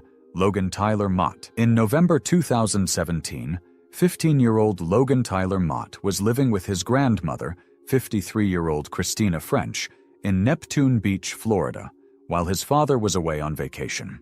During this period, Mott shot and brutally murdered his grandmother. He then attempted to conceal the crime by burying her body in a shallow grave in the backyard of their residence. After the incident, Mott took his grandmother's 2015 Dodge Dart and several firearms from the house and fled. He was reported missing, along with French, when they failed to pick up his father and his father's girlfriend from the airport upon their return. The Neptune Beach home was found ransacked, with the door open and firearms missing from their safe. Days later, Mott was apprehended near the Canadian border in Buffalo, New York, after making a wrong turn onto the Peace Bridge. He was driving his grandmother's car and was found in possession of 3 firearms, including 2 service weapons belonging to his father and a bloody knife. He was arrested and he pleaded guilty to second-degree murder as part of a negotiated plea agreement. Judge Bruce Anderson sentenced him to 15 years in state custody, followed by 10 years of probation. Mott received credit for 740 days already served. He was to serve the initial portion of his sentence in a juvenile facility until he turned 21, after which he would be transferred to an adult prison to complete the remainder of his sentence. As of March 2025, Mott has served approximately 7.5 years in prison. Number 15. Antonio Barbeau. On September 17, 2012, in Sheboygan Falls, Wisconsin, 13-year-old Antonio Barbeau and his friend, Nathan Pape, also 13, formulated a plan to rob Barbeau's 78-year-old great-grandmother, Barbara Olson. Their intent was to obtain money and valuables to support their desire for financial gain. The boys armed themselves, Barbeau with a hatchet and Pop with a hammer, and proceeded to Olson's residence. Upon arrival, Olson discovered them in her garage and, recognizing her great-grandson, invited them inside. Once inside, as Olson turned her back to call Barbeau's mother, Barbeau struck her on the head with the hatchet. Overwhelmed by the act, Barbeau momentarily retreated to the bathroom. During his absence, Pop struck Olson multiple times with the hammer. Upon returning, Barbeau resumed the assault, delivering additional blows with the hatchet. After ensuring that his great-grandmother was deceased, the boys attempted to conceal her body by dragging it to the garage and covering it with a blanket. They then stole jewelry and approximately $150 in cash. In an effort to mislead investigators, they drove Olson's vehicle to a local bowling alley, left the stolen items inside, and abandoned the car, hoping someone else would be implicated in the crime. The following day, Olson's body was discovered by concerned family members. Investigation led authorities to Barbeau and Pop, who were arrested and charged with first-degree intentional homicide. Barbeau pleaded no contest to the charges and, on August 12, 2013, was sentenced to life in prison with the possibility of parole after 37 years. He may be considered for parole eligibility on November 24, 2048, his 50th birthday. As of March 2025, Barbeau has served approximately 12 years of his sentence. His accomplice Pape also received a similar sentence. Number 16. T.J. Lane. On February 27, 2012, at around 7:30 a.m., 17-year-old Thomas Lane entered the cafeteria of Chardon High School in Chardon, Ohio. Wearing a sweatshirt with the word "Killer" handwritten across the front, he carried a firearm. Without warning, Lane opened fire on a group of students seated at a table, striking several individuals. The victims were 16-year-old Daniel Parmertor, who died of his injuries shortly after the shooting, 17-year-old Russell King Jr., who died at the hospital, and 16-year-old Demetrius Hewlin, who passed away a day after. 3 other students were wounded, including Nick Walsack, who suffered injuries resulting in permanent paralysis. Lane fled the scene, but was apprehended by authorities near his parked car shortly after the incident. During his sentencing on March 19, 2013, Lane displayed a lack of remorse. He removed his dress shirt to reveal the same "Killer" t-shirt worn during the shooting and made obscene gestures toward the victims' families. The judge sentenced Lane to 3 consecutive life sentences without the possibility of parole. On September 11, 2014, Lane, along with 2 older inmates, escaped from prison. He was captured the following day, and the 3 men were transferred to a maximum security prison. As of March 2025, Lane has served approximately 13 years of his sentence. He remains incarcerated with no possibility of release. Number 17. Gavin Ramsey. In April 2018, the community of Wadsworth, Ohio, was shaken by a grievous crime committed by 17-year-old Gavin Ramsey. On the day of the incident, Ramsey entered his 98-year-old neighbor, Margaret Douglas, home through an unlocked door, a common practice in their trusting neighborhood. Once inside, he strangled Margaret, concealed her body in a closet, and covered her with clothing. Days later, her family reported her missing. Later that day, they all discovered her body, where Ramsey had hidden it. Investigators identified Ramsey as a suspect during an investigation in an unrelated local crime. A search of his home revealed Margaret's stolen wallet, photographs of her sleeping stored on his phone, and a journal detailing fantasies about strangulation. Ramsey was convicted and was charged as an adult. He pleaded no contest to the charges, leading to a guilty verdict. In November 2018, he was sentenced to life imprisonment without the possibility of parole. As of March 2025, Ramsey has served approximately 7 years of his life sentence. Number 18. Lacey Aaron Schmidt. On January 31, 2011, in Harlem, Georgia, 14-year-old Lacey Aaron Schmidt fatally shot his neighbor and former girlfriend, 14-year-old Alana Callahan, in her home. Schmidt had stolen a handweapon from Alana's father's bedroom prior to the incident. He entered the Callahan residence while Alana was at her computer and shot her in the back of the head. Schmidt then attempted to conceal the crime by dragging Alana's body into the nearby woods and initially claimed that an intruder had abducted her.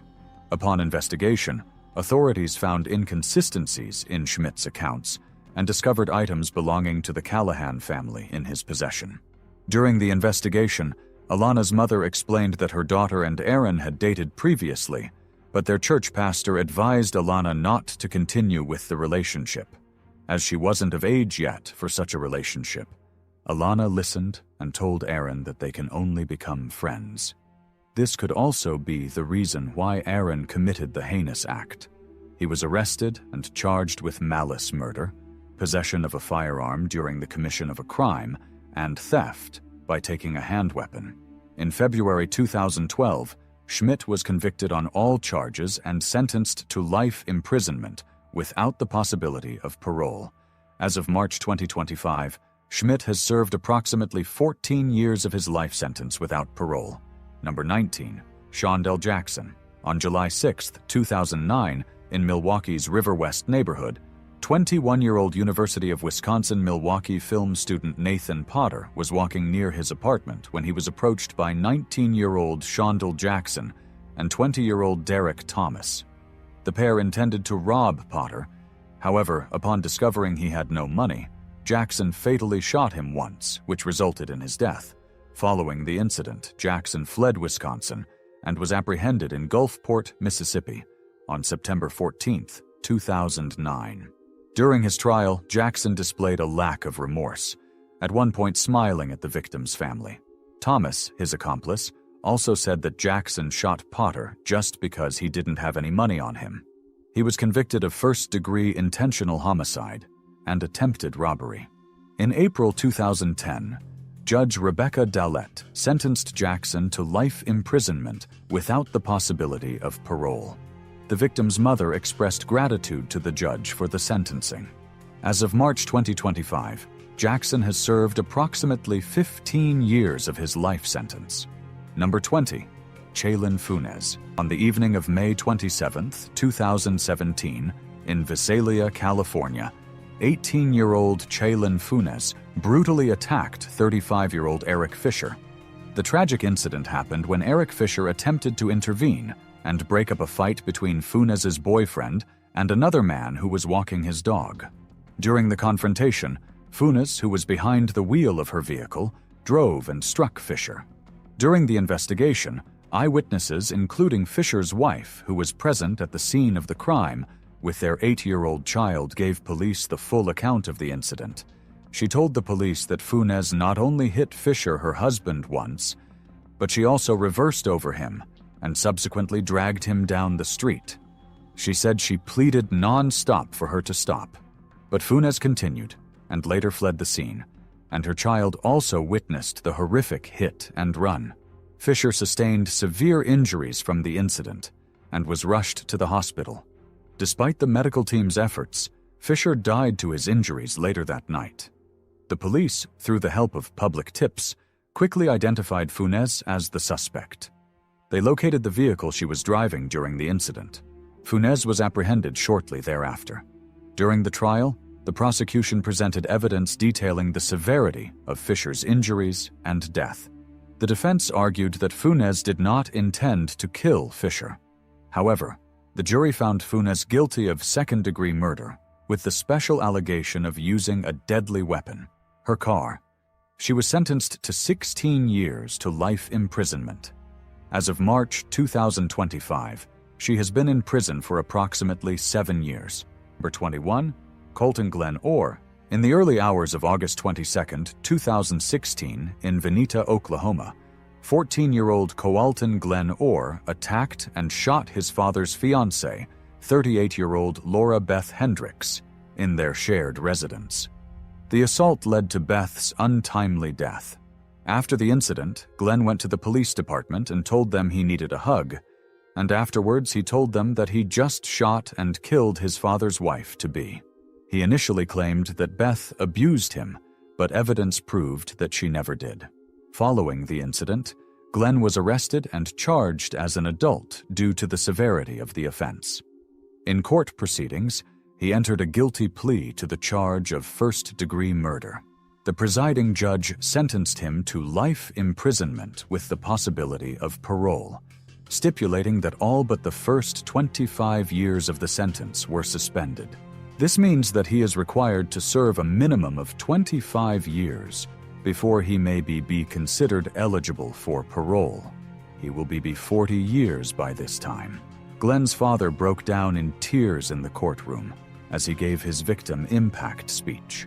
Glenn also turned around and apologized to the victim's family, showing remorse. As of March 2025, Orr has served approximately 8 years of his sentence. Number 22, Philip Chisholm. On October 22, 2013, 14-year-old Philip Chisholm, a freshman at Danvers High School in Massachusetts, committed a heinous crime against his 24-year-old math teacher, Colleen Ritzer. After school hours, Ritzer had asked Chisholm to stay for extra help. During this session, Chisholm followed Ritzer into a restroom where he brutally assaulted her. After assaulting her, he brutally murdered her. To conceal his actions, Chisholm placed Ritzer's body in a certain container and transported it to a wooded area near the school, where he further assaulted her again and stole her credit card and other belongings. The crime was discovered when Ritzer was reported missing after failing to return home. Surveillance footage from the school shows all the activities and evidence of the crime, leading to Chisholm's arrest. During the trial, he showed no remorse for his actions, and he sat motionless. His lawyers argued that he suffered mental issues and needed a psychiatrist, but the judge boldly rejected their claims. The prosecution maintained that Chisholm knew what he was doing. In the end, he was found guilty and sentenced to life in prison with the possibility of parole after 40 years. In 2024, Chisholm also pleaded guilty to a similar crime he committed against another woman earlier before attacking his teacher. He received additional 17 to 20 years to his sentence. Number 23, Dakota Lamar White. In the early hours of October 15, 2016, in Perry, Georgia, 18-year-old Samuel Poss received a message from his former classmate, 17-year-old Dakota Lamar White. White requested Sam's assistance with computer game coding, knowing Sam was knowledgeable in computers. Trusting his friend, Sam agreed to help and left his home to meet White. Unknowingly to Sam, White and another accomplice, 18-year-old Brandon Warren, had a deadly ulterior motive. Before carrying it out, they decided to experience what it felt like to kill. They chose Sam because of his helpful nature and the likelihood that he would come if called upon. Upon Sam's arrival at White's grandparents' home, he was ambushed. White strangled Sam, while Warren stabbed him multiple times. After ensuring Sam was dead, they transported his body to a wooded area in Houston County, commonly used for dumping trash, and left him there. When Sam failed to return home, his family reported him missing. A search ensued, and 2 days later, Sam's body was discovered in the woods. An autopsy confirmed that he had been strangled and stabbed multiple times. Investigators quickly identified White and Warren as suspects. White confessed to the crime and led authorities to the murder weapons. Both were arrested and charged. In May 2018, both White and Warren were found guilty on all charges. Despite White's age at the time of the crime, the court deemed him irreparably corrupt and sentenced him to life in prison without the possibility of parole. Warren received the same sentence. Samuel's father was very devastated by the death of his son, stating, "I think the betrayal is the hardest part, and knowing that someone used his own goodness against him, I mean, that's what pure evil looks like." As of March 2025, Dakota White has served approximately 8.5 years of his life sentence without the possibility of parole. Number 24, Racelyn Martin. On August 8, 2016, in Fayetteville, North Carolina, 17-year-old Racelyn Martin brutally murdered his 63-year-old grandfather, Joseph Emmett Nolte. On the night of the incident, Nolte's son, Joseph Ezekiel Nolte, was alerted by his father's cries and discovered him severely injured and dead in his bed, having sustained over 31 hatchet wounds. Martin, who committed the act covered in blood, was found nearby with the murder weapon. Investigations revealed that Martin had expressed intentions to harm his grandfather prior to the incident. Authorities recovered 107 pages of deleted text messages from Martin's iPhone, where he referred to his grandfather as kinda inconvenient and expressed a desire for his death. Initially, Martin contemplated poisoning, but later decided on using a different method. The grandfather had moved in with them after his wife passed away. He was described by his son as an inconsiderate man. After the incident, Martins was charged and he pleaded guilty. He was sentenced to life imprisonment with the possibility of parole after 25 years. As of March 2025, Martin has served approximately 9 years of his sentence. Number 25, Shane Thompson. On September 18, 2013, 17-year-old Shane Thompson and his accomplices forcibly entered a family's home on the east side of Indianapolis, near 21st Street and Post Road. Inside, they subjected the family to a harrowing ordeal, confining them at gunpoint. The mother was assaulted in the presence of her husband and 3 children after the incident. They fled. A week later, the trio targeted a gas station on West 38th Street and High School Road. During the robbery, Thompson shot and killed 45-year-old Evelad Ndiaye, a clerk who had been employed at the station for only 2 days. After the incident, they were arrested and charged. The court sentenced Thompson to 110 years in prison. As of March 2025, Shane Thompson has just served approximately 11 years of his 110-year sentence. Number 26. David Myers. In March 2014, a tragic incident unfolded in Buffalo, New York, involving 19-year-old David Myers and 52-year-old Brian Dombeck. Myers and Dombeck were close acquaintances, though the exact nature of their relationship remains undisclosed. On the day of the crime, Myers entered Dombeck's residence on Sirit Street. Inside, he fatally assaulted Dombeck using blunt force. To conceal the crime, Myers then set fire to the house, resulting in the death of Dombeck's dog as well. Following his arrest, Myers was charged with second-degree murder and arson. In October 2014, he pleaded guilty to these charges. By December 2014, he was sentenced to a prison term ranging from 15 years to life. As of March 2025, David Myers has served approximately 10 years and 3 months of his sentence. He may be eligible for parole soon. However, the decision to grant parole will depend on various factors assessed by the parole board at that time. Number 27. Timothy Mosley. On January 28, 2014, 19-year-old Timothy Mosley and his friend Austin Myers devised a plan to rob and murder Justin Back, aiming to steal valuables from his home. On the day of the crime, under the pretense of wanting to hang out, they visited Back's residence. Once inside, Myers distracted Back while Mosley attempted to strangle him. The attempt failed, leading to a struggle. During the altercation, Mosley resorted to using a pocket knife. He used the knife on Back for over 21 times. During this brutal attack, Back pleaded for his life, but his assailants did not listen. After the murder, Mosley and Myers meticulously cleaned the crime scene to eliminate evidence. They wrapped Back's body in a blanket and transported it to a remote wooded area in Preble County and abandoned it. The disappearance of Justin Back quickly drew the attention of local law enforcement. Investigations led authorities to Mosley and Myers, whose stories were inconsistent and suspicious. Confronted with evidence, Mosley confessed to the crime. Timothy Mosley accepted a plea deal to avoid the death penalty and testified against his friend. He was sentenced to life imprisonment without the possibility of parole, and his friend received a death sentence. He expressed remorse during his sentencing. As of March 2025, Timothy Mosley has served approximately 11 years of his life sentence. Number 28. Brian Lee Draper. On September 22, 2006, 16-year-old Cassie Jo Stoddart was house-sitting for her aunt and uncle in the nearby community of Tyhee. That evening, her boyfriend, Matt Beckham, joined her. Later, 16-year-old Draper and his 16-year-old friend, Tori Michael Adamczyk, visited the house under the guise of hanging out.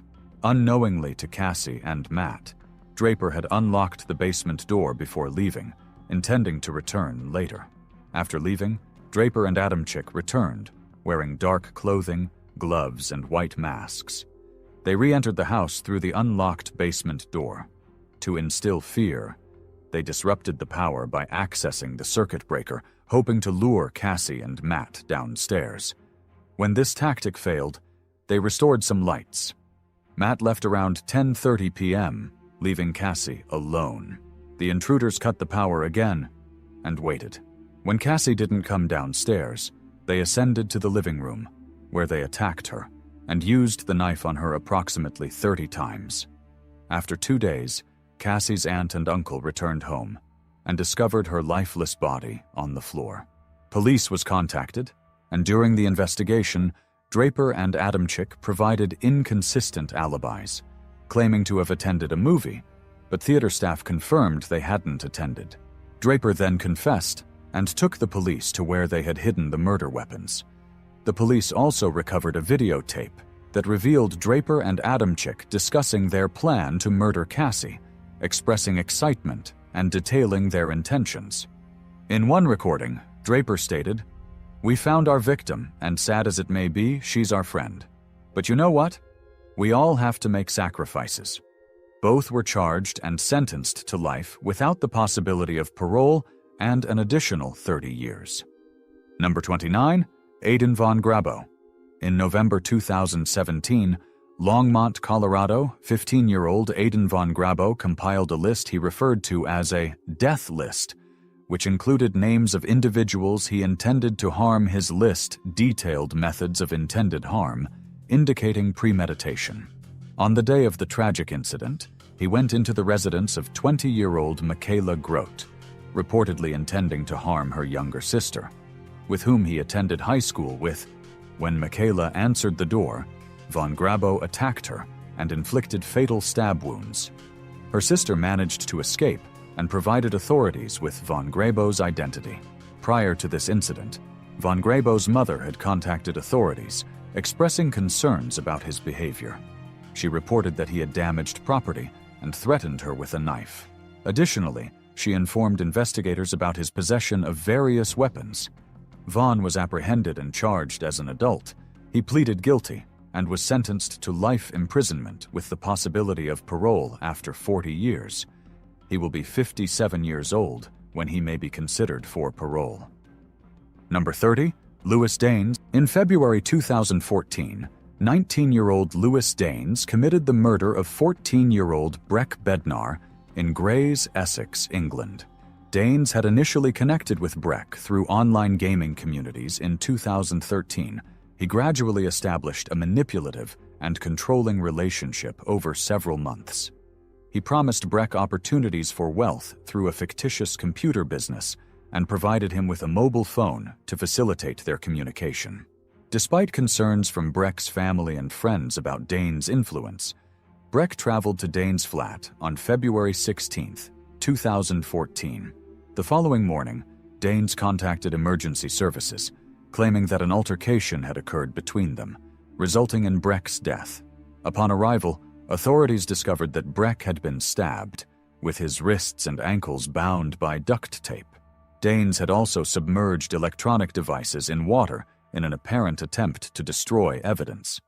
In January 2015, Daines pleaded guilty to murder and was sentenced to life imprisonment with a minimum term of 25 years.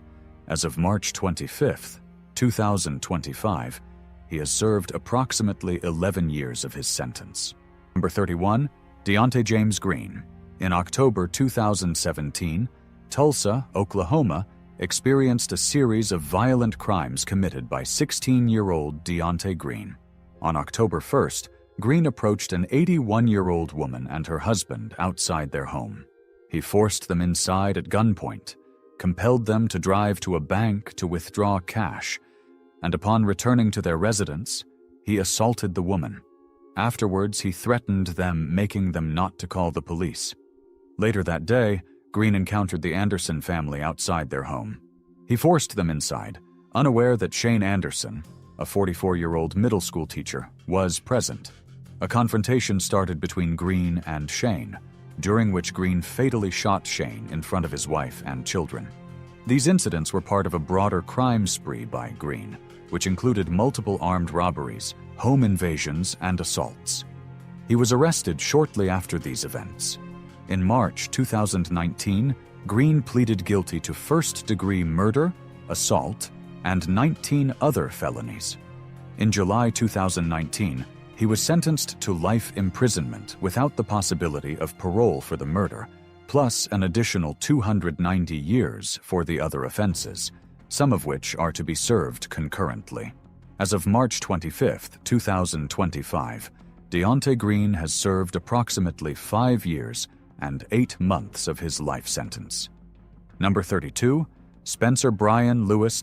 On February 12, 2017, in West Allis, Wisconsin, 14-year-old Spencer Brian Lewis and a 13-year-old accomplice devised a plan to rob 17-year-old Trajan Edwards, believing he possessed some substance and cash.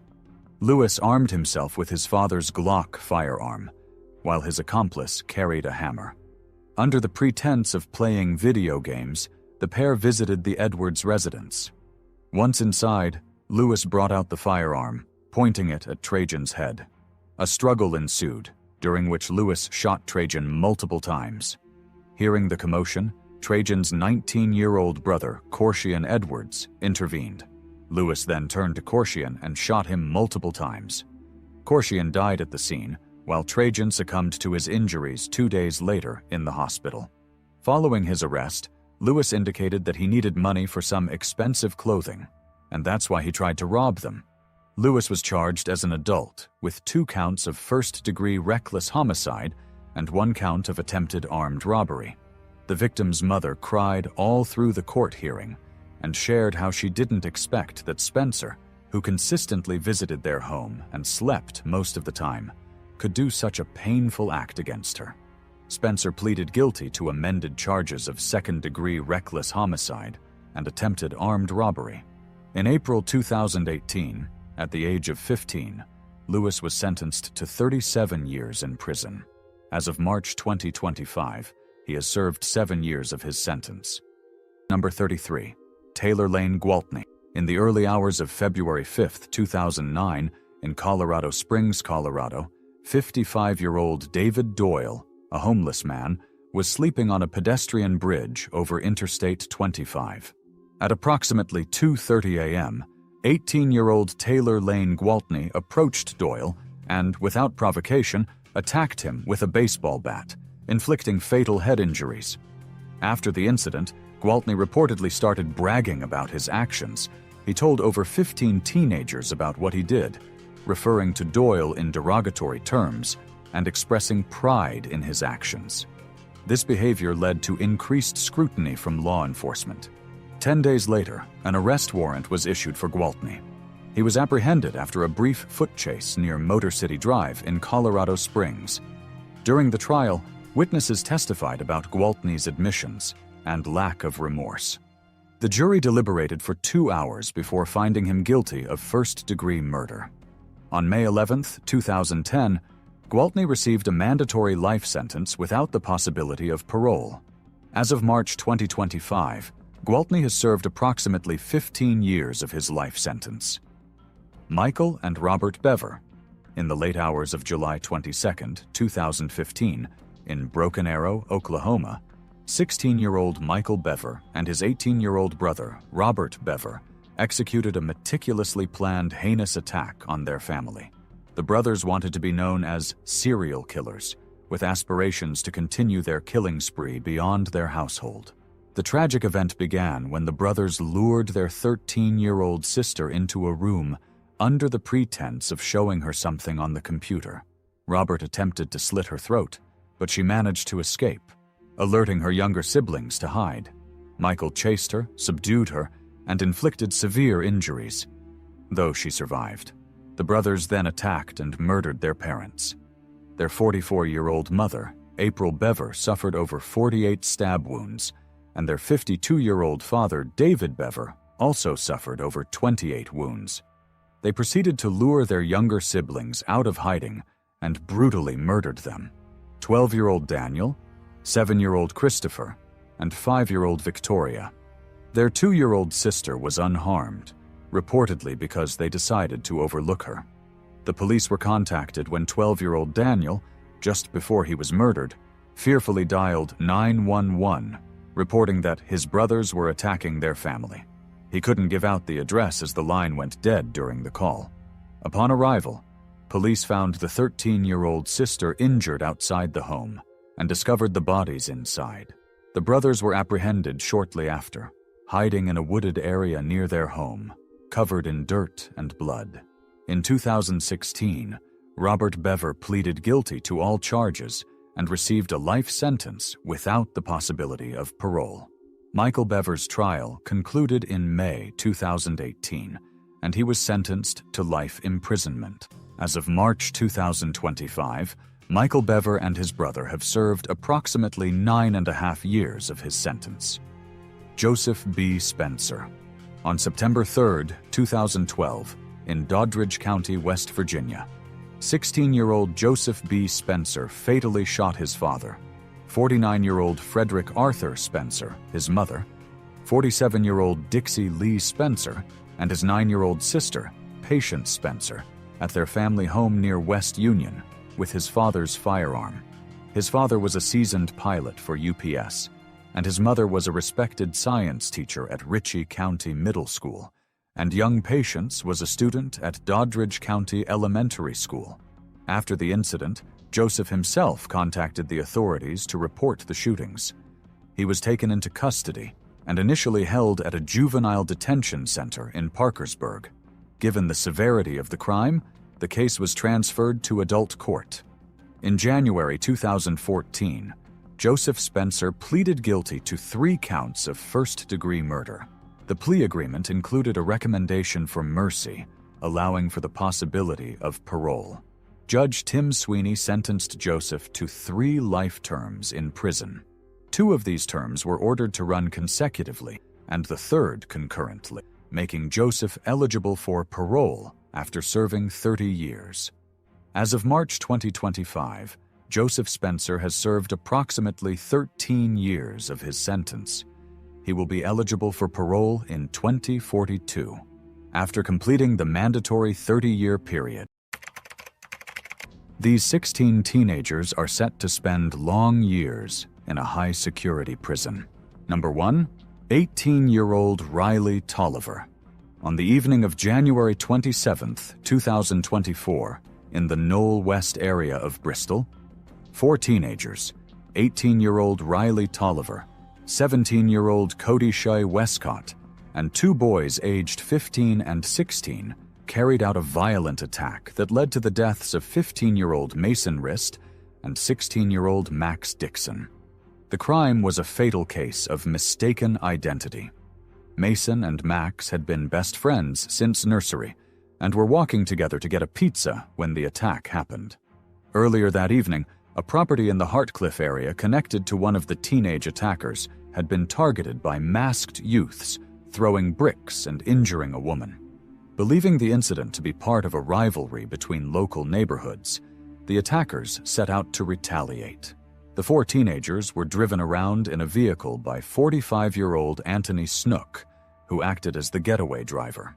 While in Knoll West, the group spotted Mason and Max and wrongly assumed the boys were involved in the earlier brick attack. Toliver was armed with a baseball bat, while the other 3 teenagers carried machetes. At approximately 11:20 p.m., the attackers jumped out of the car and chased the boys down. The entire assault lasted just 33 seconds. Both Mason and Max were brutally used a knife on multiple times. CCTV from Mason's house and surrounding areas captured the lead-up and the attack itself, which was later used in court.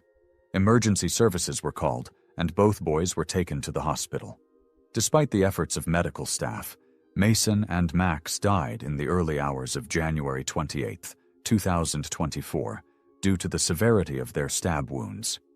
The teenagers fled the scene shortly after the assault.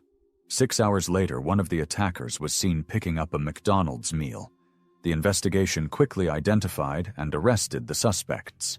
CCTV footage, forensic evidence, and witness statements played a significant role in piecing together the events. The 4 teenagers and the adult driver were charged with 2 counts of murder. During the trial at Bristol Crown Court, the prosecution emphasized the mistaken identity and the lack of justification for the attack. The defense acknowledged the involvement of the youths, but contested the intent. The jury, after reviewing the evidence, found all 5 guilty of murder. Chloe Rist, Mason's sister, delivered an emotional victim impact statement during the sentencing. Holding up a small pouch containing Mason's ashes and a lock of his blood-stained hair, she addressed the 4 teenagers. She also explained that Mason had been diagnosed with autism at the age of 3, describing him as vulnerable and harmless. On December 19, 2024, Riley Toliver was sentenced to life in prison with a minimum term of 23 years and 47 days. Cody Shea Westcott was sentenced to life with a minimum of 23 years and 44 days. The 16-year-old boy received life with a minimum of 18 years, and the 15-year-old was sentenced to life with a minimum of 15 years. Anthony Snook, the driver, was sentenced to life with a minimum of 38 years. As of May 2025, all 4 teenagers remain in prison. Riley Toliver has served 1 year and 4 months, and will be eligible for release at age 41. Cody Shy Westcott has served the same and will be eligible for release at approximately age 40. The unnamed 16-year-old release at age 34, and the 15-year-old at age 30. Number 2, 18-year-old Daniel Hussein. On June 5, 2020, 18-year-old Daniel Hussein murdered two sisters, 46-year-old Biba Henry and 27-year-old Nicole Smallman, in Friant Country Park in Wembley, northwest London. Biba Henry, who was a social worker, and Nicole Smallman, who was a freelance photographer, were in the park celebrating Biba's birthday. After a joyful evening with friends, the sisters remained at the park alone, continuing their celebration into the early hours. Around this time, Hussein arrived at the park armed with a knife and driven by a delusional belief rooted in occult practices. Hussein had drafted a handwritten contract using his own blood in which he pledged to sacrifice women in return for winning the Mega Millions Super Jackpot lottery. The pact addressed to a demon he referred to as Mighty King Lucifuge Rophakal committed him to performing a minimum of 6 sacrifices every 6 months for as long as he was free and physically capable. At approximately 4:19 a.m., Hussein attacked the sisters. He used the knife on Biba Henry 8 times and Nicole Smallman 28 times. After the murder, he dragged their bodies into a wooded area of the park, leaving them concealed and intertwined. Nicole's boyfriend found their bodies the following day after they failed to return home. He had used location data from a mobile phone to trace their steps, eventually discovering the scene himself before contacting emergency services. Forensic investigators quickly recovered a blood-stained knife near the bodies. DNA evidence linked the knife and the victims' bodies to Hussein. Surveillance footage also captured him purchasing knives and returning home after the attack with injuries. He later sought hospital treatment, claiming to have been mugged. Investigators believe a severe injury to his hand during the murders prevented him from continuing his intended killing spree. Hussein was arrested on July 1, 2020, at his mother's home in Blackheath, southeast London. During the search of his bedroom, police found multiple handwritten demonic pacts, including one committing him to murder women in exchange for lottery success and protection from detection. Devices seized from his room, including an iPad, revealed some internet activity involving occult forums and dark web content, but police were unable to access his full browsing history due to encryption and international legal barriers. Hussein had previously been referred to the UK's Prevent Counter-Terrorism program in 2017, at age 15 after concerns at his school. He was later assessed under the Channel program and discharged in 2018 with no active concerns of extremism. At the time of the murders, he was living with his mother and attending Orpington College. The trial took place at the Old Bailey, where he refused to testify in his own defense and denied involvement throughout proceedings. He was found guilty of 2 counts of murder and possession of a bladed article. The court heard that Hussein displayed no remorse and continued to claim innocence despite overwhelming forensic and surveillance evidence.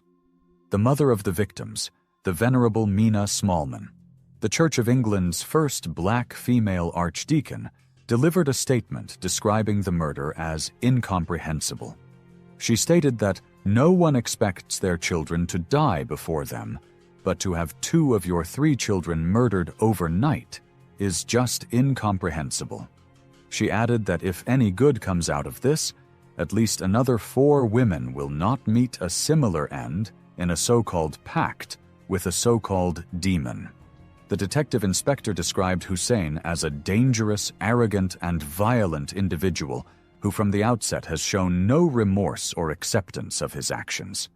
On October 28, 2021, Daniel Hussein was sentenced to life imprisonment with a minimum term of 35 years. As of May 2025, he has served approximately 3 years and 10 months in prison. He was 18 at the time of the crime and will be eligible for release no earlier than the year 2056, by which time he will be 54 years old. Number 3. 16-year-old Cartel Bushnell. On the evening of June 10, 2023, in the western area of Bath, Somerset, 16-year-old Cartel Bushnell was involved in a fatal attack that led to the death of another 16-year-old boy, Mikey Roynan. The attack took place during a girl's 16th birthday party. Alongside Bushnell were two other 16-year-olds, Shane Cunningham and Leo Knight. All three teenagers had traveled together from Wiltshire to the party. CCTV footage later confirmed that the boys brought knives with them to the event. Leo Knight was seen on the bus with a knife tucked into his trousers, which was visible when he bent down. The gathering was meant to be a celebration, but tensions quickly escalated. According to police and court proceedings, an argument broke out in the garden of the host's property. During the confrontation, Shane Cunningham brutally attacked Mikey Roynan in the neck with a large zombie knife, a type of weapon that is increasingly linked to youth violence in the UK. Though Cunningham inflicted the fatal wound, Bushnell and Knight were present and actively involved. After Mikey was attacked, he managed to walk from the garden to the driveway before collapsing due to significant blood loss. But unfortunately, he did not survive his injuries. Immediately after the incident, the three boys fled the scene. CCTV footage later captured them speaking about the attack and disposing of their clothing and weapons. Police later recovered the murder weapon from a nearby drain. The boys were arrested shortly after and charged. The investigation led by Avon and Somerset police revealed that all three teenagers had denied the charge of murder. However, during the trial at Bristol Crown Court, the jury found Shane Cunningham guilty of murder. Cartel Bushnell and Leo Knight were both found guilty of manslaughter after being acquitted of the more serious charge. The lead investigator on the crime described the crime as utterly senseless and emphasized the devastating impact it had on both the victims and the perpetrators' families. "Justice has been served," he said, "but it does not bring me or my team any satisfaction." In victim impact statements read out during sentencing, Mikey Roynan's family shared their overwhelming grief. His mother, Hayley Ryle, stated that her life changed the day her son was murdered. His grandmother, Teresa Owen, tearfully stated that she would swap places with Mikey in a heartbeat, if she could. The sentencing took place in March 2024, and the judge sentenced Shane Cunningham to life in custody, with a minimum term of 16 years before being eligible for parole. Cartel Bushnell was sentenced to 9 years in detention for manslaughter. Leo Knight received a sentence of 9 years and 6 months. The judge also lifted reporting restrictions, allowing the identities of the three teenagers to be publicly released for the first time. He described the case as part of a growing plague of knife crime that continues to take lives and devastate communities. As of May 2025, Cartel Bushnell has served just over 1 year of his 9-year sentence. He was 16 at the time of the crime and will be 25 years old at the time of his scheduled release, if he serves his full sentence. Number 4. 16-year-old Logan Marcveigh. Logan Marcveigh was 16 years old at the time of the murder of 15-year-old Holly Newton. He was a teenage resident of Gateshead, England, and attended a special education school in Tyneside due to autism and a low IQ. Marcveigh had previously been in an 18-month relationship with Holly Newton, a student from Haltwhistle, Northumberland. The two met while participating in Army cadets. After a period of dating, Holly decided to break out of the relationship. After their relationship ended, Marcveigh struggled to accept the breakup, and his behavior became increasingly concerning to those around them. On the evening of January 26, 2023, the day before the attack, Marcveigh left his home in Gateshead and traveled over 40 miles to Holly's residence in Haltwhistle. He loitered near her house until local police located him at approximately 1 a.m. and returned him home. His mother had reported him missing earlier that evening. Holly's mother, Michaela Trussler, had been aware of his past troubling behavior and advised her daughter to stay inside the following day if he was seen nearby. Despite this, on January 27th, the next day, MacPhail left school early and took a bus to Hexham. There, he began following Holly around the town center as she spent time with friends. MacPhail was seen on CCTV wearing a mask and a baseball cap. He approached Holly at a bus stop and asked to speak with her privately. Though visibly unhappy, she eventually agreed and followed him into an alleyway near a pizza shop. At approximately 5 p.m. in that alley, MacPhail launched a sudden and violent knife attack. He had brought a kitchen knife from his home.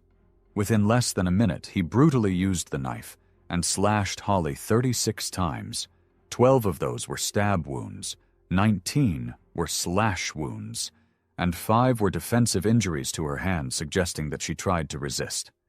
A teenage boy who heard Holly's screams ran to intervene. MacPhail used the knife on him as well, wounding him in the process. Bystanders and shop workers attempted to help, and emergency services were called. Holly was taken to the Royal Victoria Infirmary in Newcastle, but unfortunately she was later pronounced dead. Logan Marcveigh was then arrested at the scene. He was later charged with the murder of Holly Newton and the wounding with intent of the teenage boy who tried to intervene. He pleaded not guilty to murder, instead admitting to manslaughter on the grounds that he had not intended to murder Holly, claiming that his mental state had deteriorated and that he had originally brought the knife to use on himself. His trial began in August 2024 at Newcastle Crown Court. Due to his learning difficulties and diagnosis of autism, he followed much of the proceedings remotely from secure accommodation. Prosecutors argued that MacPhail had acted out of jealousy and an inability to cope with rejection. The jury was presented with evidence that MacPhail had stalked Holly and had been upset that she was seeing someone new. After deliberation, the jury convicted MacPhail of murder and the wounding with intent of the second victim. The judge cited the seriousness of the crime and the broader national conversation about knife violence and violence against women and girls as reasons for naming the defendant. During sentencing, the court noted that MacPhail had never previously been convicted of any crimes. His autism and low cognitive functioning were acknowledged, but did not exempt him from full accountability for his actions. The judge emphasized the premeditated nature of the attack and rejected the claim that the attack had not been intentional. Logan Marcveigh was sentenced to life in prison with a minimum term of 16 years. This means he will become eligible for parole at the earliest in 2039. As he was 16 years old at the time of the offense, he would be 32 by the time of possible release, assuming no parole is granted earlier or delays occur. Following sentencing, MacPhail did not make a formal apology to the court or to Holly's family.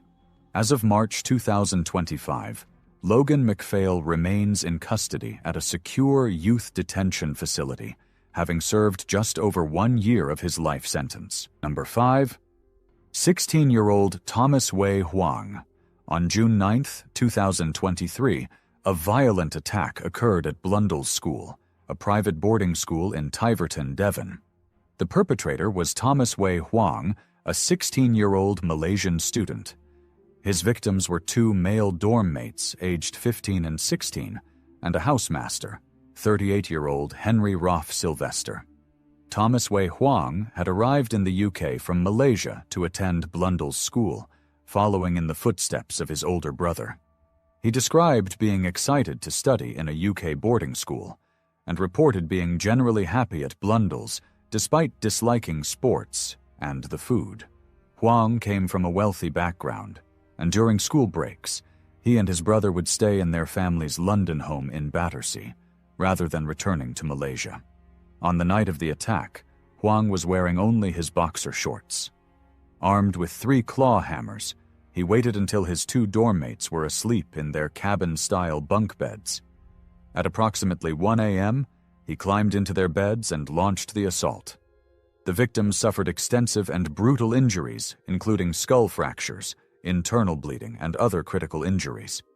The attack was interrupted when housemaster Henry Roff Sylvester was awakened by the noise and went to investigate. He entered the dormitory and encountered Huang, who turned and struck him multiple times over the head with one of the hammers. Mr. Roff Sylvester suffered 6 blows to the head. He managed to stumble back into the corridor and raise the alarm. Another student, hearing the commotion, called emergency services, initially believing there was an intruder on campus. When police arrived, they discovered the 2 boys gravely injured in their beds. Huang was arrested shortly afterward. At the time of arrest, he told officers he had been sleepwalking. In court, Huang admitted carrying out the attacks, but pleaded not guilty to 3 counts of attempted murder by reason of insanity citing sleepwalking and a belief in an impending zombie apocalypse. He stated that he kept hammers by his bed for protection. Huang claimed to be preparing for a zombie apocalypse, referencing shows such as The Walking Dead. He told the court he believed the apocalypse was real and that he needed to be ready to defend himself from vicious creatures. He also acknowledged having 2 mobile phones at school, one of which was hidden so he could use it at night. During the investigation and subsequent trial at Exeter Crown Court, psychiatric evaluations revealed that Huang had been diagnosed with autism. It was also disclosed that he had developed an unhealthy obsession with violence and violent films.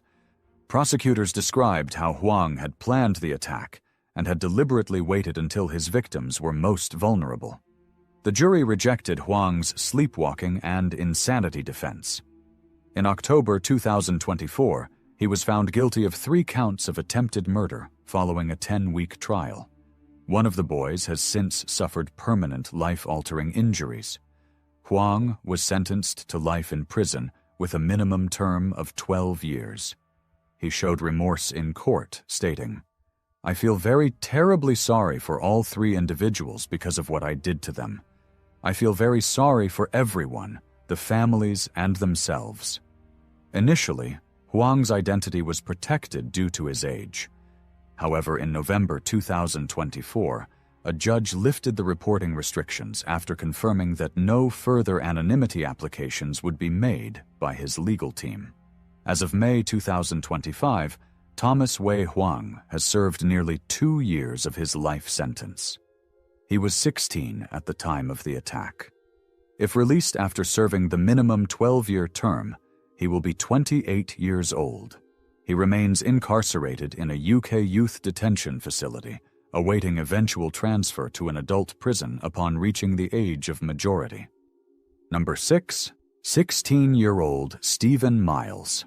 On January 24, 2014, in a flat on Amy Road in Oxted, Surrey, 16-year-old Stephen Miles brutally murdered his girlfriend, 17-year-old Elizabeth Thomas.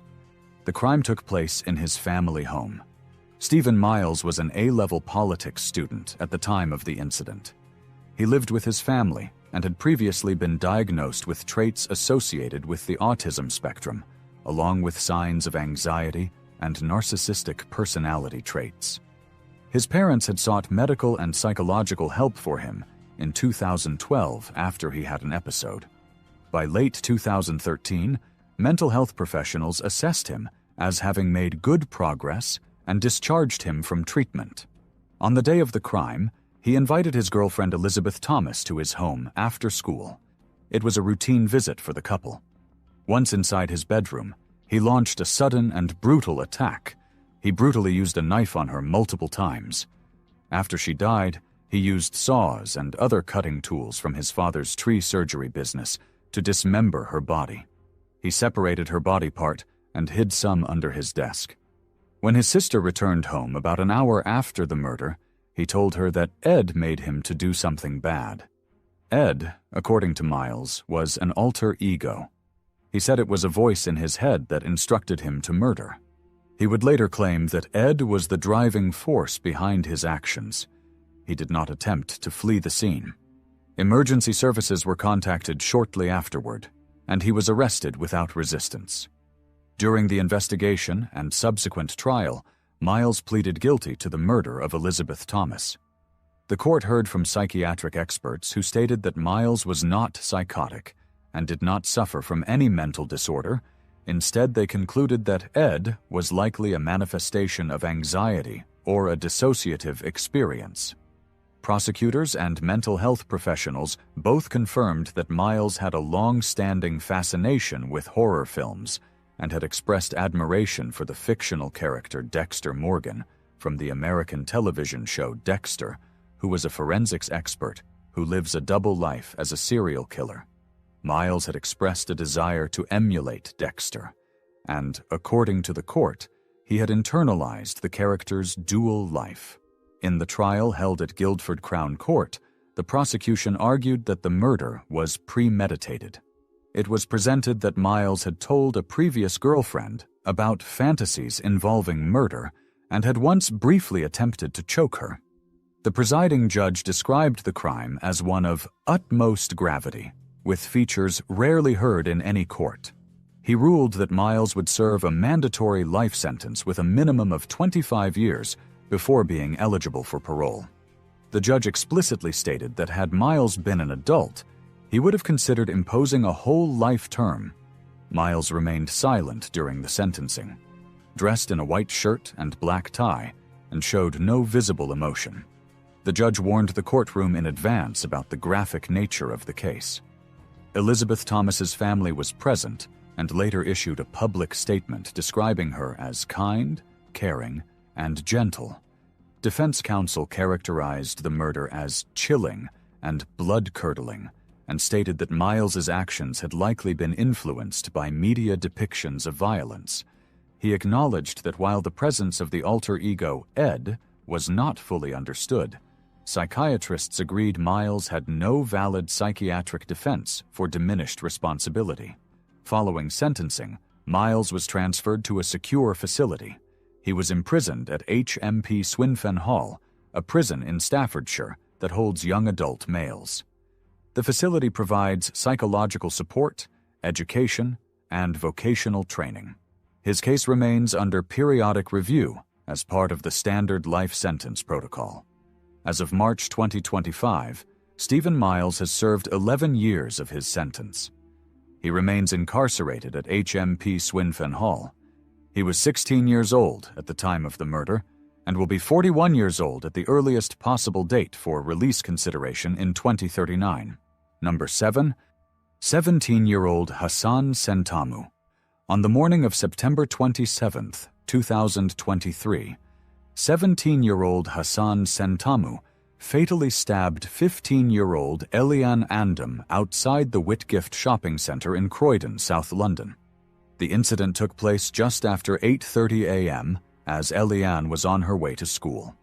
The attack, which unfolded in front of commuters and school children, ended a young life over a dispute involving a teddy bear and personal belongings. Hassan Santamu, then a teenager from New Addington, had previously been in a relationship with one of Eliane's friends, who remains unnamed for legal reasons. The day before the murder, the two girls saw Santamu at the shopping center and teased him. This seemingly minor interaction deeply angered Santamu. He later told a friend he couldn't let the teasing to slide. The following day, a meeting was arranged between Santamu and his ex-girlfriend for the return of personal items. Santamu wore gloves and a face covering and armed himself with a kitchen knife. He claimed the purpose of the meeting was to return a teddy bear in exchange for clothes. When he arrived without the bear, a confrontation ensued. Eliane stood up for her friend. According to court testimony, she playfully grabbed a bag belonging to Santamu during the argument. In response, Santamu chased Eliane, tackled her, and brutally used the knife on her multiple times as she lay on the ground. Witnesses reported that she pleaded for him to stop. Despite her cries, he continued the attack, ultimately attacking her fatally in the neck. Emergency services were called immediately, but Eliane was pronounced dead at the scene. Her murder shocked the community and drew national attention. Santamu fled, but was arrested shortly afterward. During the police investigation, Santamu claimed diminished responsibility, citing autism spectrum disorder as a factor that impaired his ability to control his emotions. He pleaded guilty to manslaughter, but denied murder. However, a jury at the Old Bailey rejected his defense and convicted him of murder by majority verdict in January 2025. The court learned that Santamu had a troubling history of violence. At age 12, he had received a police caution for bringing a knife to school. Other behaviors included putting girls in headlocks, making violent threats, and acting aggressively toward animals. After being taken into custody following Eliane's death, Santamu continued to display disturbing behavior. While held at Oak Hill Secure Training Center in Milton Keynes, he assaulted another detainee. In one incident, he told a fellow detainee that he would do it again, and threatened to murder the other child's mother. In another, he attacked a child in the face, knocking him down. At his sentencing on March 13, 2025, the judge sentenced Santamu to life in prison with a minimum term of 23 years.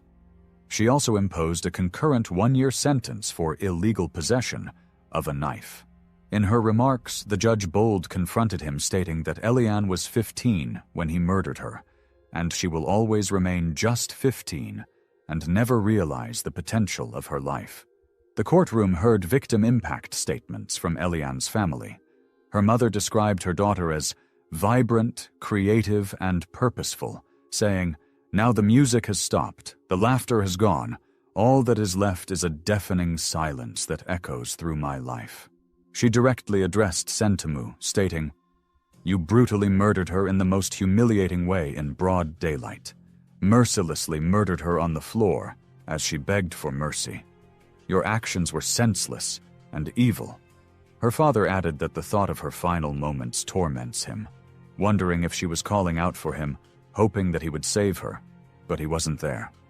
He continued by saying that the guilt will weigh on my heart for the rest of my life. After the sentencing, outside the court, Eliane's family voiced disappointment with the sentence. Pastor Mark Rossell, speaking on their behalf, added that the family believed the justice system had failed to reflect the sheer brutality of the crime, and said the sentence left them feeling abandoned and unheard. After his sentencing, he was transferred HMP Belmarsh, a Category A prison in London. As of March 2025, Hassan Santamu has served less than 1 year of his life sentence. He was 17 at the time of the murder and will be 40 years old when he becomes eligible for release. Number 8. 16-year-old Yura Varybrus. On July 23, 2023, 16-year-old Yura Varybrus fatally stabbed 17-year-old Charlie Kosser at a private summer party held at a farmhouse marquee in Warnham, West Sussex. The attack occurred in a crowded dance floor setting during an event attended by over 100 people. Charlie Kosser had attended the party with friends. He had recently begun a groundsman apprenticeship and was saving up for his first holiday abroad with friends. The atmosphere at the party was meant to be celebratory, marking the end of the academic year. Yarg Bruce arrived at the same party with his own group of friends. During the evening, multiple complaints were made regarding Varybrus's behavior, specifically towards a girl at the event. As a result, he and his group were asked to leave the premises. Shortly after, a fight broke out between Varybrus, Charlie Kosser, and 2 other boys on the dance floor inside the marquee. It was during this altercation that Varybrus then brought out a knife and used it on Charlie 3 times.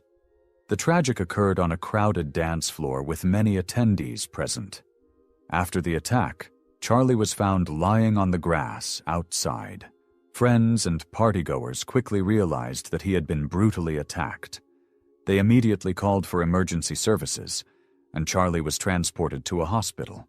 On his way to the hospital, he suffered a cardiac arrest due to internal bleeding. Unfortunately, after numerous efforts to stabilize him, he died 2 days later. Varybrus was arrested after witnesses identified him and relayed what they had seen and heard. The murder weapon was never recovered. He was charged with murder and possession of a bladed article. Witnesses testified that Varybrus was seen drenched in blood immediately after the incident. Multiple individuals reported hearing him confessing to carrying out the crime. A guest also unintentionally captured a portion of the fight on video while recording friends dancing under disco lights. The trial was held at Brighton Crown Court. Evidence from witnesses, video footage, and forensic details were presented. The court also heard that Charlie and Varybrus had not previously known each other, and the violence erupted spontaneously during the fight. Though it is unclear whether Varybrus brought the knife to the event himself, the court accepted that he had access to it throughout the night and used it during the confrontation. Varybrus did not take the stand during his trial and denied both charges. On conviction, Yura Varybrus was sentenced to life in prison with a minimum term of 16 years for the murder of Charlie Cossar. He was also found guilty of possession of a bladed article. During the sentencing, Charlie's mother, Tara Cossar, spoke, stating that they have the life sentence, and Charlie has no life.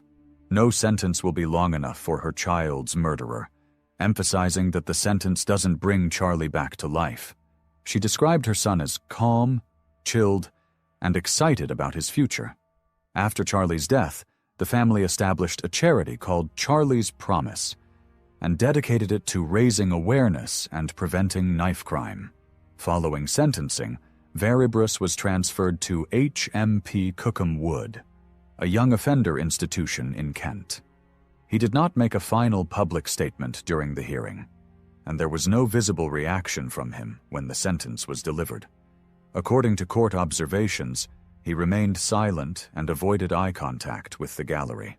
As of May 2025, Yura Varybrus is serving his life sentence in a UK prison. He has served nearly 8 months of his 16-year minimum term. If released at the earliest possible date, he would be 32 years old, having committed the crime at age 16. Number 9. 14-year-old Bardia Shojaeifard. Bardia Shojaeifard was 14 years old when he carried out a fatal knife attack on fellow teenager Alfie Lewis. The incident took place on the afternoon of November 7, 2023, on Church Road, outside a primary school in Horsforth, Leeds. Shojaeifard, who had no prior criminal record, lived with his family in Leeds. He was described in court as being from a supportive home and as an outwardly normal teenager. However, law enforcement and trial proceedings later revealed that he harbored a long-standing interest in knives, with several photos of him posing with blades found on his mobile phone. On the day of the incident, Alfie Lewis, also aged 15, was on his way to meet some friends after school. Witness testimony later confirmed that Shojaeifard approached him deliberately and without warning. Armed with a 13-centimeter kitchen knife, which he had taken from a drawer at home and carried with him throughout the school day, Shojaeifard confronted Alfie outside St. Margaret's Church of England primary school. Eyewitnesses, including schoolchildren, staff, and bystanders, saw the two teenagers in a brief interaction. Alfie was seen backing away, saying, "Chill out," and "What are you doing?" before Shojaeifard pushed him to the ground and used the knife on him twice, once in the leg and once in his vital organ. The latter wound pierced Alfie, causing fatal internal bleeding. Shojaeifard fled the scene immediately after the attack and discarded the knife nearby. Emergency services responded quickly, and Alfie was transported to the hospital. Despite efforts to save him, he died a short time later. Shojaeifard was arrested at his home approximately 1 hour after the incident. The recovered knife was matched to a kitchen set at his residence, and traces of Alfie's blood were found on the blade. He was charged with the murder of Alfie Lewis. During the investigation, police found multiple images on his phone featuring knives, including one edited image showing a blade photoshopped into his hand. One of the pictures had been taken during a family trip to Iran. The knife used in the attack had its handle painted black, suggesting a level of premeditation. At trial in May 2024, Shojaeifard pleaded not guilty to murder, claiming self-defense. He testified that Alfie had previously threatened him, referring to a Halloween encounter in which Alfie allegedly said, "Give me the bag or something worse than last time is going to happen."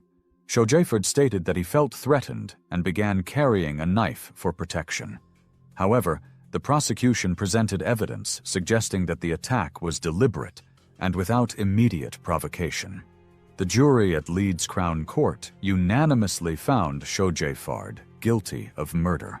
On July 12, 2024, the judge sentenced Shojaeifard to life detention with a minimum term of 13 years. During sentencing, the court heard victim impact statements from Alfie Lewis's family.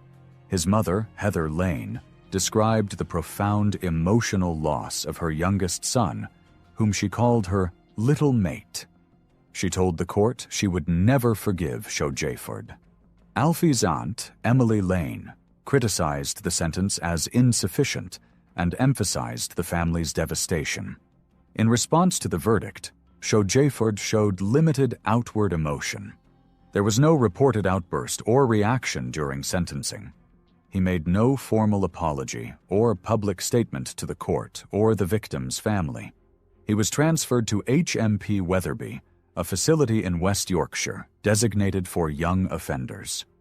As of March 2025, he remains incarcerated at HMP Wetherby. He has served approximately 1 year and 4 months of his sentence. Given the minimum term of 13 years, and having committed the offense at age 14, he will be eligible for release in 2037 at the age of 27. Number 10. 15-year-old Leighton Ames. On the evening of October 3, 2022, 14-year-old Tomasz Olesak was fatally murdered in White Hills Nature Park, Gateshead, by another teenager, Leighton Ames, who was also 14 at the time of the attack. Tomasz Olesak was originally from Poland. He had moved to Gateshead with his family in 2012.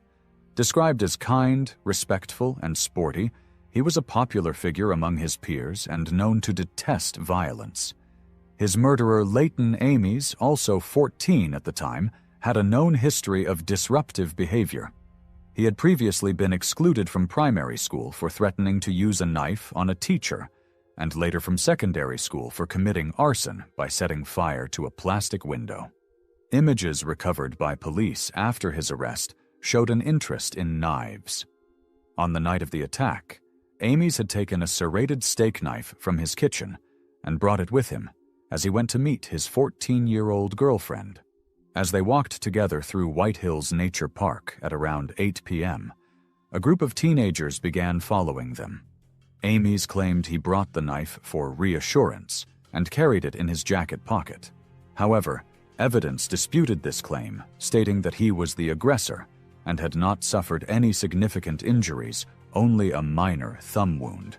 According to him, he was punched and kicked by the group and claimed he pulled out the knife during the attack in self-defense.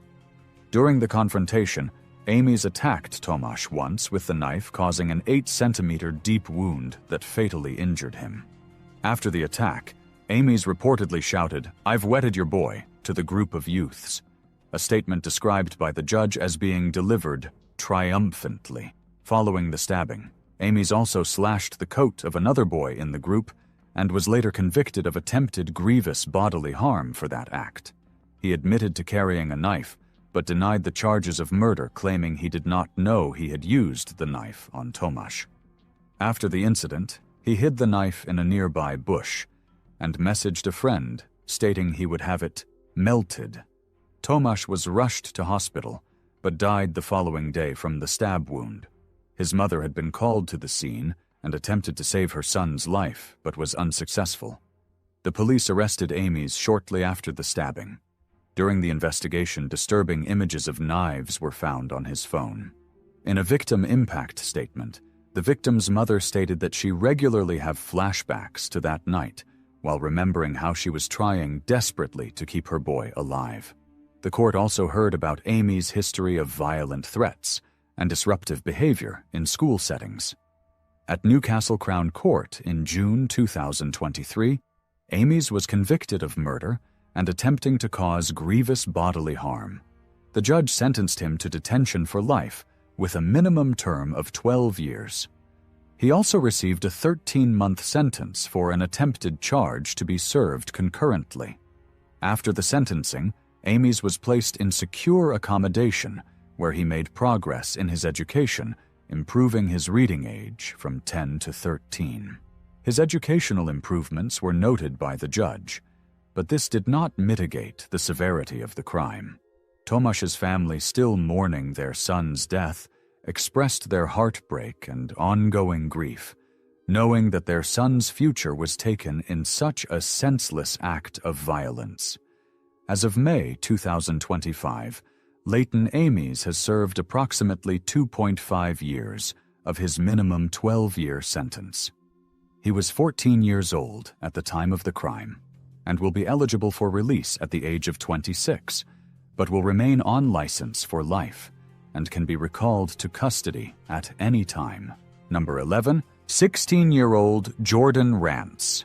On the evening of November 17, 2023, 16-year-old Jordan Rance fatally stabbed 49-year-old Paul Marsh at a flat on Samuel Street in Atherton, Wigan. Rance was at the property with Marsh and several other individuals when a minor disagreement escalated into a deadly encounter. According to eyewitnesses, the argument between Jordan and Marsh grew heated. In the midst of the dispute, Jordan lunged toward Marsh with a knife and used it on him in the shoulder. The blade severed Marsh's carotid artery, a critical vessel that supplies blood to the brain. Witnesses reported that Marsh fell back onto a sofa immediately after being attacked. Jordan and another teen immediately fled the scene, while others at the address called emergency services and attempted first aid. Police and paramedics arrived shortly after 6:08 p.m. and found Paul Marsh unconscious with a critical injury. Despite efforts to save him, he died a short time later. A murder investigation was launched by Greater Manchester Police's Major Incident Team. Jordan, who had fled, was soon identified as the prime suspect. He was arrested and charged with murder. In his initial interview, he claimed that Marsh had pulled out a shiny object and demanded his phone, leading to a struggle. He stated that he had pushed Marsh away and didn't realize Marsh had been injured when he left the flat. This account was later proven false. Jordan had deliberately tried to mislead investigators with the help from a 17-year-old friend who also gave a fabricated version of events to police. Both teens admitted they had coordinated their false story, believing it would make them look good and possibly reduce or eliminate Rance's criminal responsibility. The prosecutor told the court that the friend later admitted, stating that he and Jordan had their story ready if they do get nicked. He continued by saying that they had planned that Jordan will tell the police his side of the story and say his name. Then the police will come to him and he would say the same story, and that'll make them both look good. He claimed that he was Jordan's alibi to get Jordan out of the crime. Evidence also revealed that Jordan and Marsh had met weeks earlier and had a previous altercation. It was confirmed that he posed for selfies with knives and attempted to delete evidence by resetting phones and switching SIM cards. Despite several shifting narratives from him, the court determined the killing was intentional.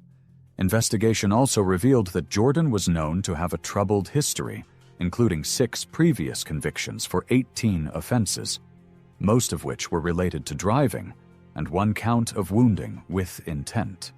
He had been described in court as a young person who had experienced significant life difficulties and was vulnerable to negative influence.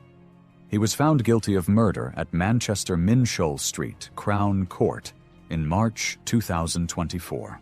On May 8, 2024, he was sentenced to life in custody with a minimum term of 21 years. During sentencing, the judge lifted reporting restrictions, allowing him to be named despite his age. Following his sentencing, Jordan did not show any outward sign of distress, but remained quiet. Through his legal representative, he expressed remorse and acknowledged the irreversible consequences of his actions. However, he maintained that the situation escalated unexpectedly and that he had not intended to murder Marsh. The teen who attempted to cover for Jordan was later charged and pleaded guilty to perverting the course of justice. He was sentenced to a 12-month detention and training order, of which half will be served in a young offenders institution. As of May 2025, Jordan Rance has served 1 year of his 21-year minimum sentence. He was 16 years old at the time of the crime and will be at least 37 years old when eligible for release. Number 12, 19-year-old Axel Rudakubana. Axel Rudakubana was 18 years old when he left his home in Banks, Lancashire, on the morning of 29th July 2024. That day, he carried out one of the worst child-targeted attacks in modern British history. The victims were 3 girls: Alice da Silva Aguiar, aged 9, Baby King, aged 6, and Elsie Dot Stancombe, aged 7. 10 others, including 8 children and 2 adults, were also injured in the attempted murders. Rudakubana began his day by booking a taxi to Hart Street in Southport. His destination was the Hart Space, where 26 children, mostly girls between the ages of 6 and 10, were participating in a Taylor Swift-themed yoga and dance workshop. He was armed with a knife that he had purchased online a few days prior. Upon arriving at the scene, Rudakubana left the taxi without paying and entered the building. Within moments, he began a brutal and sustained attack targeting the young children and adults present. Emergency services responded swiftly after multiple 999 calls were placed from the location. Paramedics and police arrived to a scene of devastation. Despite their efforts, Alice, Bebe, and Elsie were pronounced dead. 10 others suffered serious injuries, but survived.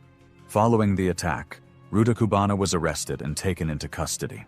A thorough search of his home uncovered a significant volume of disturbing materials. Police discovered ingredients capable of producing ricin, a highly toxic biological agent. They also found a PDF file titled Military Studies in the Jihad Against the Tyrants, the Al-Qaeda training manual, which falls under prohibited possession per Section 58 of the Terrorism Act 2000. Additional evidence showed that Rudakubana had viewed and downloaded violent content online and had conducted extensive research into mass violence and genocide. Rudakubana pleaded guilty to all 16 charges against him on the 20th of January 2025 at Liverpool Crown Court. During the sentencing on the 12th of March 2025, he was given 13 life sentences. The judge, Mr. Justice Goose, ordered a minimum term of 52 years before he can be considered for parole. In his sentencing remarks, the judge stated that there were 26 children at the party. All of them were happy and enjoying themselves before the wicked individual targeted those children for the horrific, extreme violence he was intent upon.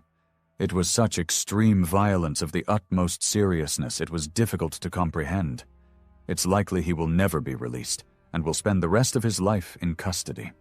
The case drew national attention not only for the scale of the violence, but also for the lack of clear motive. Rudakubana had grown up in a religious, church-going household and had shown early interest in performing arts. At one point, he appeared in a Children in Need advert dressed as Doctor Who. However, by the time he completed secondary school, he had become increasingly reclusive and withdrawn. Despite an earlier assessment by counter-terrorism officials who had concluded he did not pose a significant threat, following the conviction, Rudakubana was transferred to HMP Wakefield, a high-security prison in West Yorkshire, designated for individuals convicted of serious violent crimes. As of March 2025, he has served less than 1 year of his life sentence. Given his minimum term of 52 years, he will not be eligible for parole until 2077, by which time he will be 71 years old. Number 13, Kieran Earnshaw and Luke Gokriger. Kieran Earnshaw, who was 18 at the time, and Luke Gokriger, who was 15, were responsible for the fatal murder of 53-year-old Robert Wilson outside the Thornton and Ross pharmaceutical plant on Manchester Road, Huddersfield, on the night of January 16, 2020. Kieran Earnshaw had a known history of violent behavior, including a prior incident in October 2016 when he used a knife on a fellow student twice in the stomach. Luke Gockrugger, significantly younger, had not been publicly associated with previous violent crimes, though he was seen associating with older peers and engaging in substance misuse in the weeks leading up to the incident. On the night in question, both boys were under the influence of high drinks and a combination of hard substances, including a synthetic sedative, and they took it alongside vodka and other intoxicants. The incident began when Mr. Wilson, a respected night shift supervisor, exited the factory along with his colleagues Paul Thulis and John Badejo to speak with the two teenagers loitering in the company car park. CCTV footage later revealed that the interaction rapidly escalated into a violent and fatal assault. Without provocation, Earnshaw produced a 50-centimeter blue-handled samurai sword from his tracksuit bottoms and began striking Mr. Wilson. During the prolonged attack, Gockrugger could be heard repeatedly requesting the weapon, shouting, "Pass me the shank, pass me the shank." An audio captured from Mr. Wilson's phone call to the factory's security firm recorded both the assault and his pleas for mercy. Gockrugger, who took possession of the sword, was heard shouting and indicating that he was aiming for the head. The teenagers proceeded to strike Mr. Wilson more than 100 times, paused momentarily to catch their breath and search his pockets, then jointly resumed the attack. At one stage, both were seen holding the sword together in an attempt to sever the victim's body. Mr. Badejo, who attempted to intervene, was seriously injured during the attack. He and Mr. Thulis were ultimately forced to flee the scene. Police officers responding to the emergency found Earnshaw still using the sword in a sawing motion against Mr. Wilson's body. Earnshaw was tasered twice before being subdued, and Gockrugger was restrained using incapacitant spray. Both teenagers were arrested on site and later charged. In interviews, Earnshaw appeared disoriented, slurred his speech, and questioned the reasons for his arrest, citing previous police harassment. He admitted to taking an intoxicant and sedatives. Toxicology tests confirmed the presence of a hard substance, which causes impaired judgment and confusion. At Leeds Crown Court, both Kieran Earnshaw and Luke Gockrugger pleaded guilty to the murder of Robert Wilson and to causing grievous bodily harm with intent to John Badejo. The court was told that the attack was both prolonged and deliberate. The judge presiding over the case emphasized on the brutality of the act and its lasting impact on the victim's family. Earnshaw was sentenced to life imprisonment with a minimum term of 22 years. Gockrugger, due to his younger age and level of involvement, received life with a minimum term of 16 years and 8 months. The judge noted that both defendants had a history of concerning behavior, particularly Earnshaw, whose prior knife offense at school demonstrated a pattern. The court lifted previous restrictions on naming Gockrugger, allowing both defendants to be publicly identified. Neither Earnshaw nor Gockrugger spoke during the sentencing hearing. However, the court acknowledged a letter of apology had been submitted, in which one of the teenagers described the incident as the worst night of his life. Both individuals were placed in separate secure facilities upon sentencing. Kieran Earnshaw was initially held at HMP Leeds before he was transferred to HMP Frankland, a Category A prison. Luke Gockrugger, due to his age, was first detained in a youth offender institution and later transferred to an adult prison facility upon reaching 18. As of March 2025, Kieran Earnshaw has served just over 5 years of his life sentence at HMP Frankland. He remains incarcerated and will not be eligible for parole until at least 2042, when he will be 41 years old. Luke Gockrugger has served just over 5 years and is currently held in HMP Moorland. He will not be eligible for release until at least 2036, when he will be 32 years old. Both remain in custody. Number 14, 18-year-old Leandro Lopes, on the evening of April 27, 2023, in a residence on Elliott Drive, Felling, Gateshead. 18-year-old Leandro Lopes, alongside 17-year-old Jordan Tams and 15-year-old Cretia Beyonce Stroud, carried out a fatal attack that resulted in the murder of 40-year-old Gary Belfield and the attempted murder of his son, Luke Williams. Leandro Lopes was 18 years old at the time of the offense. He had moved to the United Kingdom from Portugal at the age of 7 and was raised in Byker, Newcastle. He experienced a troubled upbringing, reportedly surrounded by criminal influences and subjected to bullying throughout his youth. Lopes had a known history of violence, having previously taken part in attacks with local gangs targeting lone individuals. His background was described during the trial as one shaped by instability and exposure to normalized violence. Jordan Tams, 17, was from Wesley Court, Felling. He had been found previously in possession of a knife and had boasted in messages about wanting to use the knife on others. Cretia Stroud, 15, was from Eastcote Terrace, Walker. She had no prior criminal convictions, but was described as having experienced abandonment, abuse, and exploitation throughout her life. According to evidence presented at Newcastle Crown Court, the attack was premeditated and motivated by a personal dispute. Prosecutors stated that Stroud orchestrated the assault after alleging that Luke Williams had assaulted one of her relatives. The plan was described as having something to do with revenge. At approximately 9 p.m. on April 27, 2023, Lopes and Tams arrived at Gary Belfield's home on Elliott Drive, wearing masks and armed with a knife and a screwdriver. They entered the property while Stroud remained outside. Inside, they launched a coordinated and violent attack. Gary Belfield, a father of 6 who had recently moved to Tyneside from Manchester, was brutally used a knife on multiple times. He sustained 11 significant injuries, including deep wounds to his thigh and back. He collapsed on a sofa and bled to death at the scene. His son, Luke Williams, who was in his 20s, was also stabbed repeatedly.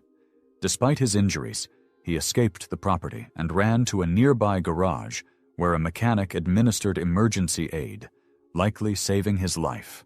On the way, he passed Stroud, who appeared visibly surprised to see him alive. Emergency services arrived shortly after, and Mr. Belfield was declared dead at the scene. Williams recovered shortly after undergoing some treatment. All 3 individuals were arrested and charged with murder and attempted murder. The trial commenced at Newcastle Crown Court and lasted 4 weeks. The jury returned guilty verdicts on all charges in December 2023. During the trial, the prosecution presented evidence including voice messages found on Tam's phone in which he made threats of violence, and testimony suggesting Stroud had acted as the instigator of the incident. Witnesses also recounted the lack of remorse displayed by the defendants, with reports that they laughed and joked during court sessions. Mr. Justice Constable, who presided over the trial, lifted standard reporting restrictions on the 2 younger defendants due to the gravity of the offense. He stated that the attack demonstrated extreme brutality and that Stroud's role, though not physical, was critical. Without her coordination, the event would not have occurred. On January 11, 2024, all 3 defendants were sentenced to detention at His Majesty's pleasure, a life sentence for juvenile offenders. Lopes and Tams each received a minimum term of 26 years before being eligible for parole. Stroud received a minimum term of 20 years. During sentencing, the court heard impact statements from Gary Belfield's father and Luke Williams. Mr. Belfield was remembered as a hard-working Amazon delivery driver and a dedicated father.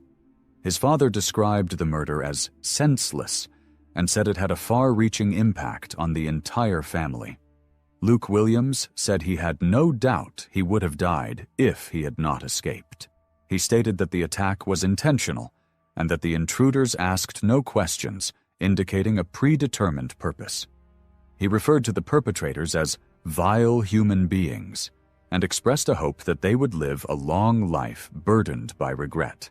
Throughout the proceedings, none of the defendants expressed remorse. Stroud was reported to have boasted about the attack in its aftermath. Lopez remained silent during sentencing and gave no personal statement to the court. Following sentencing, all three were transferred to youth offender institutions. Leandro Lopes was sent to HMP Weatherby, a facility specializing in young male offenders. As of May 2025, Leandro Lopes has served just over 1 year of his sentence.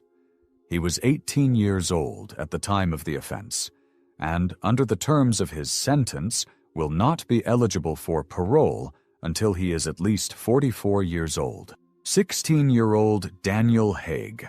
Daniel Haig was 16 years old at the time of the incident that led to the death of 14-year-old Justin McLaughlin. Haig, a teenager from the Glasgow area, had a background marked by instability and exposure to violence. By his mid-teens, he was regularly consuming hard substances and intoxicating drinks. He also had prior encounters with law enforcement, including his attack on a man with a garden fork, and had previously been caught carrying a knife. On the afternoon of October 16, 2021, a confrontation occurred at High Street Railway Station in Glasgow between two groups of teenagers. Haig, carrying a knife in his rucksack, arrived at the station around the same time as Justin McLaughlin and his friends. CCTV footage showed Haig running toward the group. A clash broke out during which Haig pulled the knife from his bag. In the commotion, the knife was dropped onto the railway track. Haig jumped onto the tracks, retrieved the blade, and rejoined the confrontation. As the group scattered, Haig pursued them along the platform. As they were running, Justin McLaughlin tripped and fell. As he tried to stand back up, Haig ran up to him and used the knife on him once in his vital organ. The wound penetrated so deep and caused severe harm to Justin. Friends of the victim tried to assist him, and he was heard pleading for his mother. Emergency services transported him to hospital, but unfortunately, he did not survive.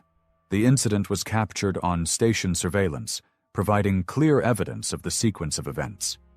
After the attack, Haig fled the scene and later disposed of the knife in a bin. He was arrested shortly after and charged with murder.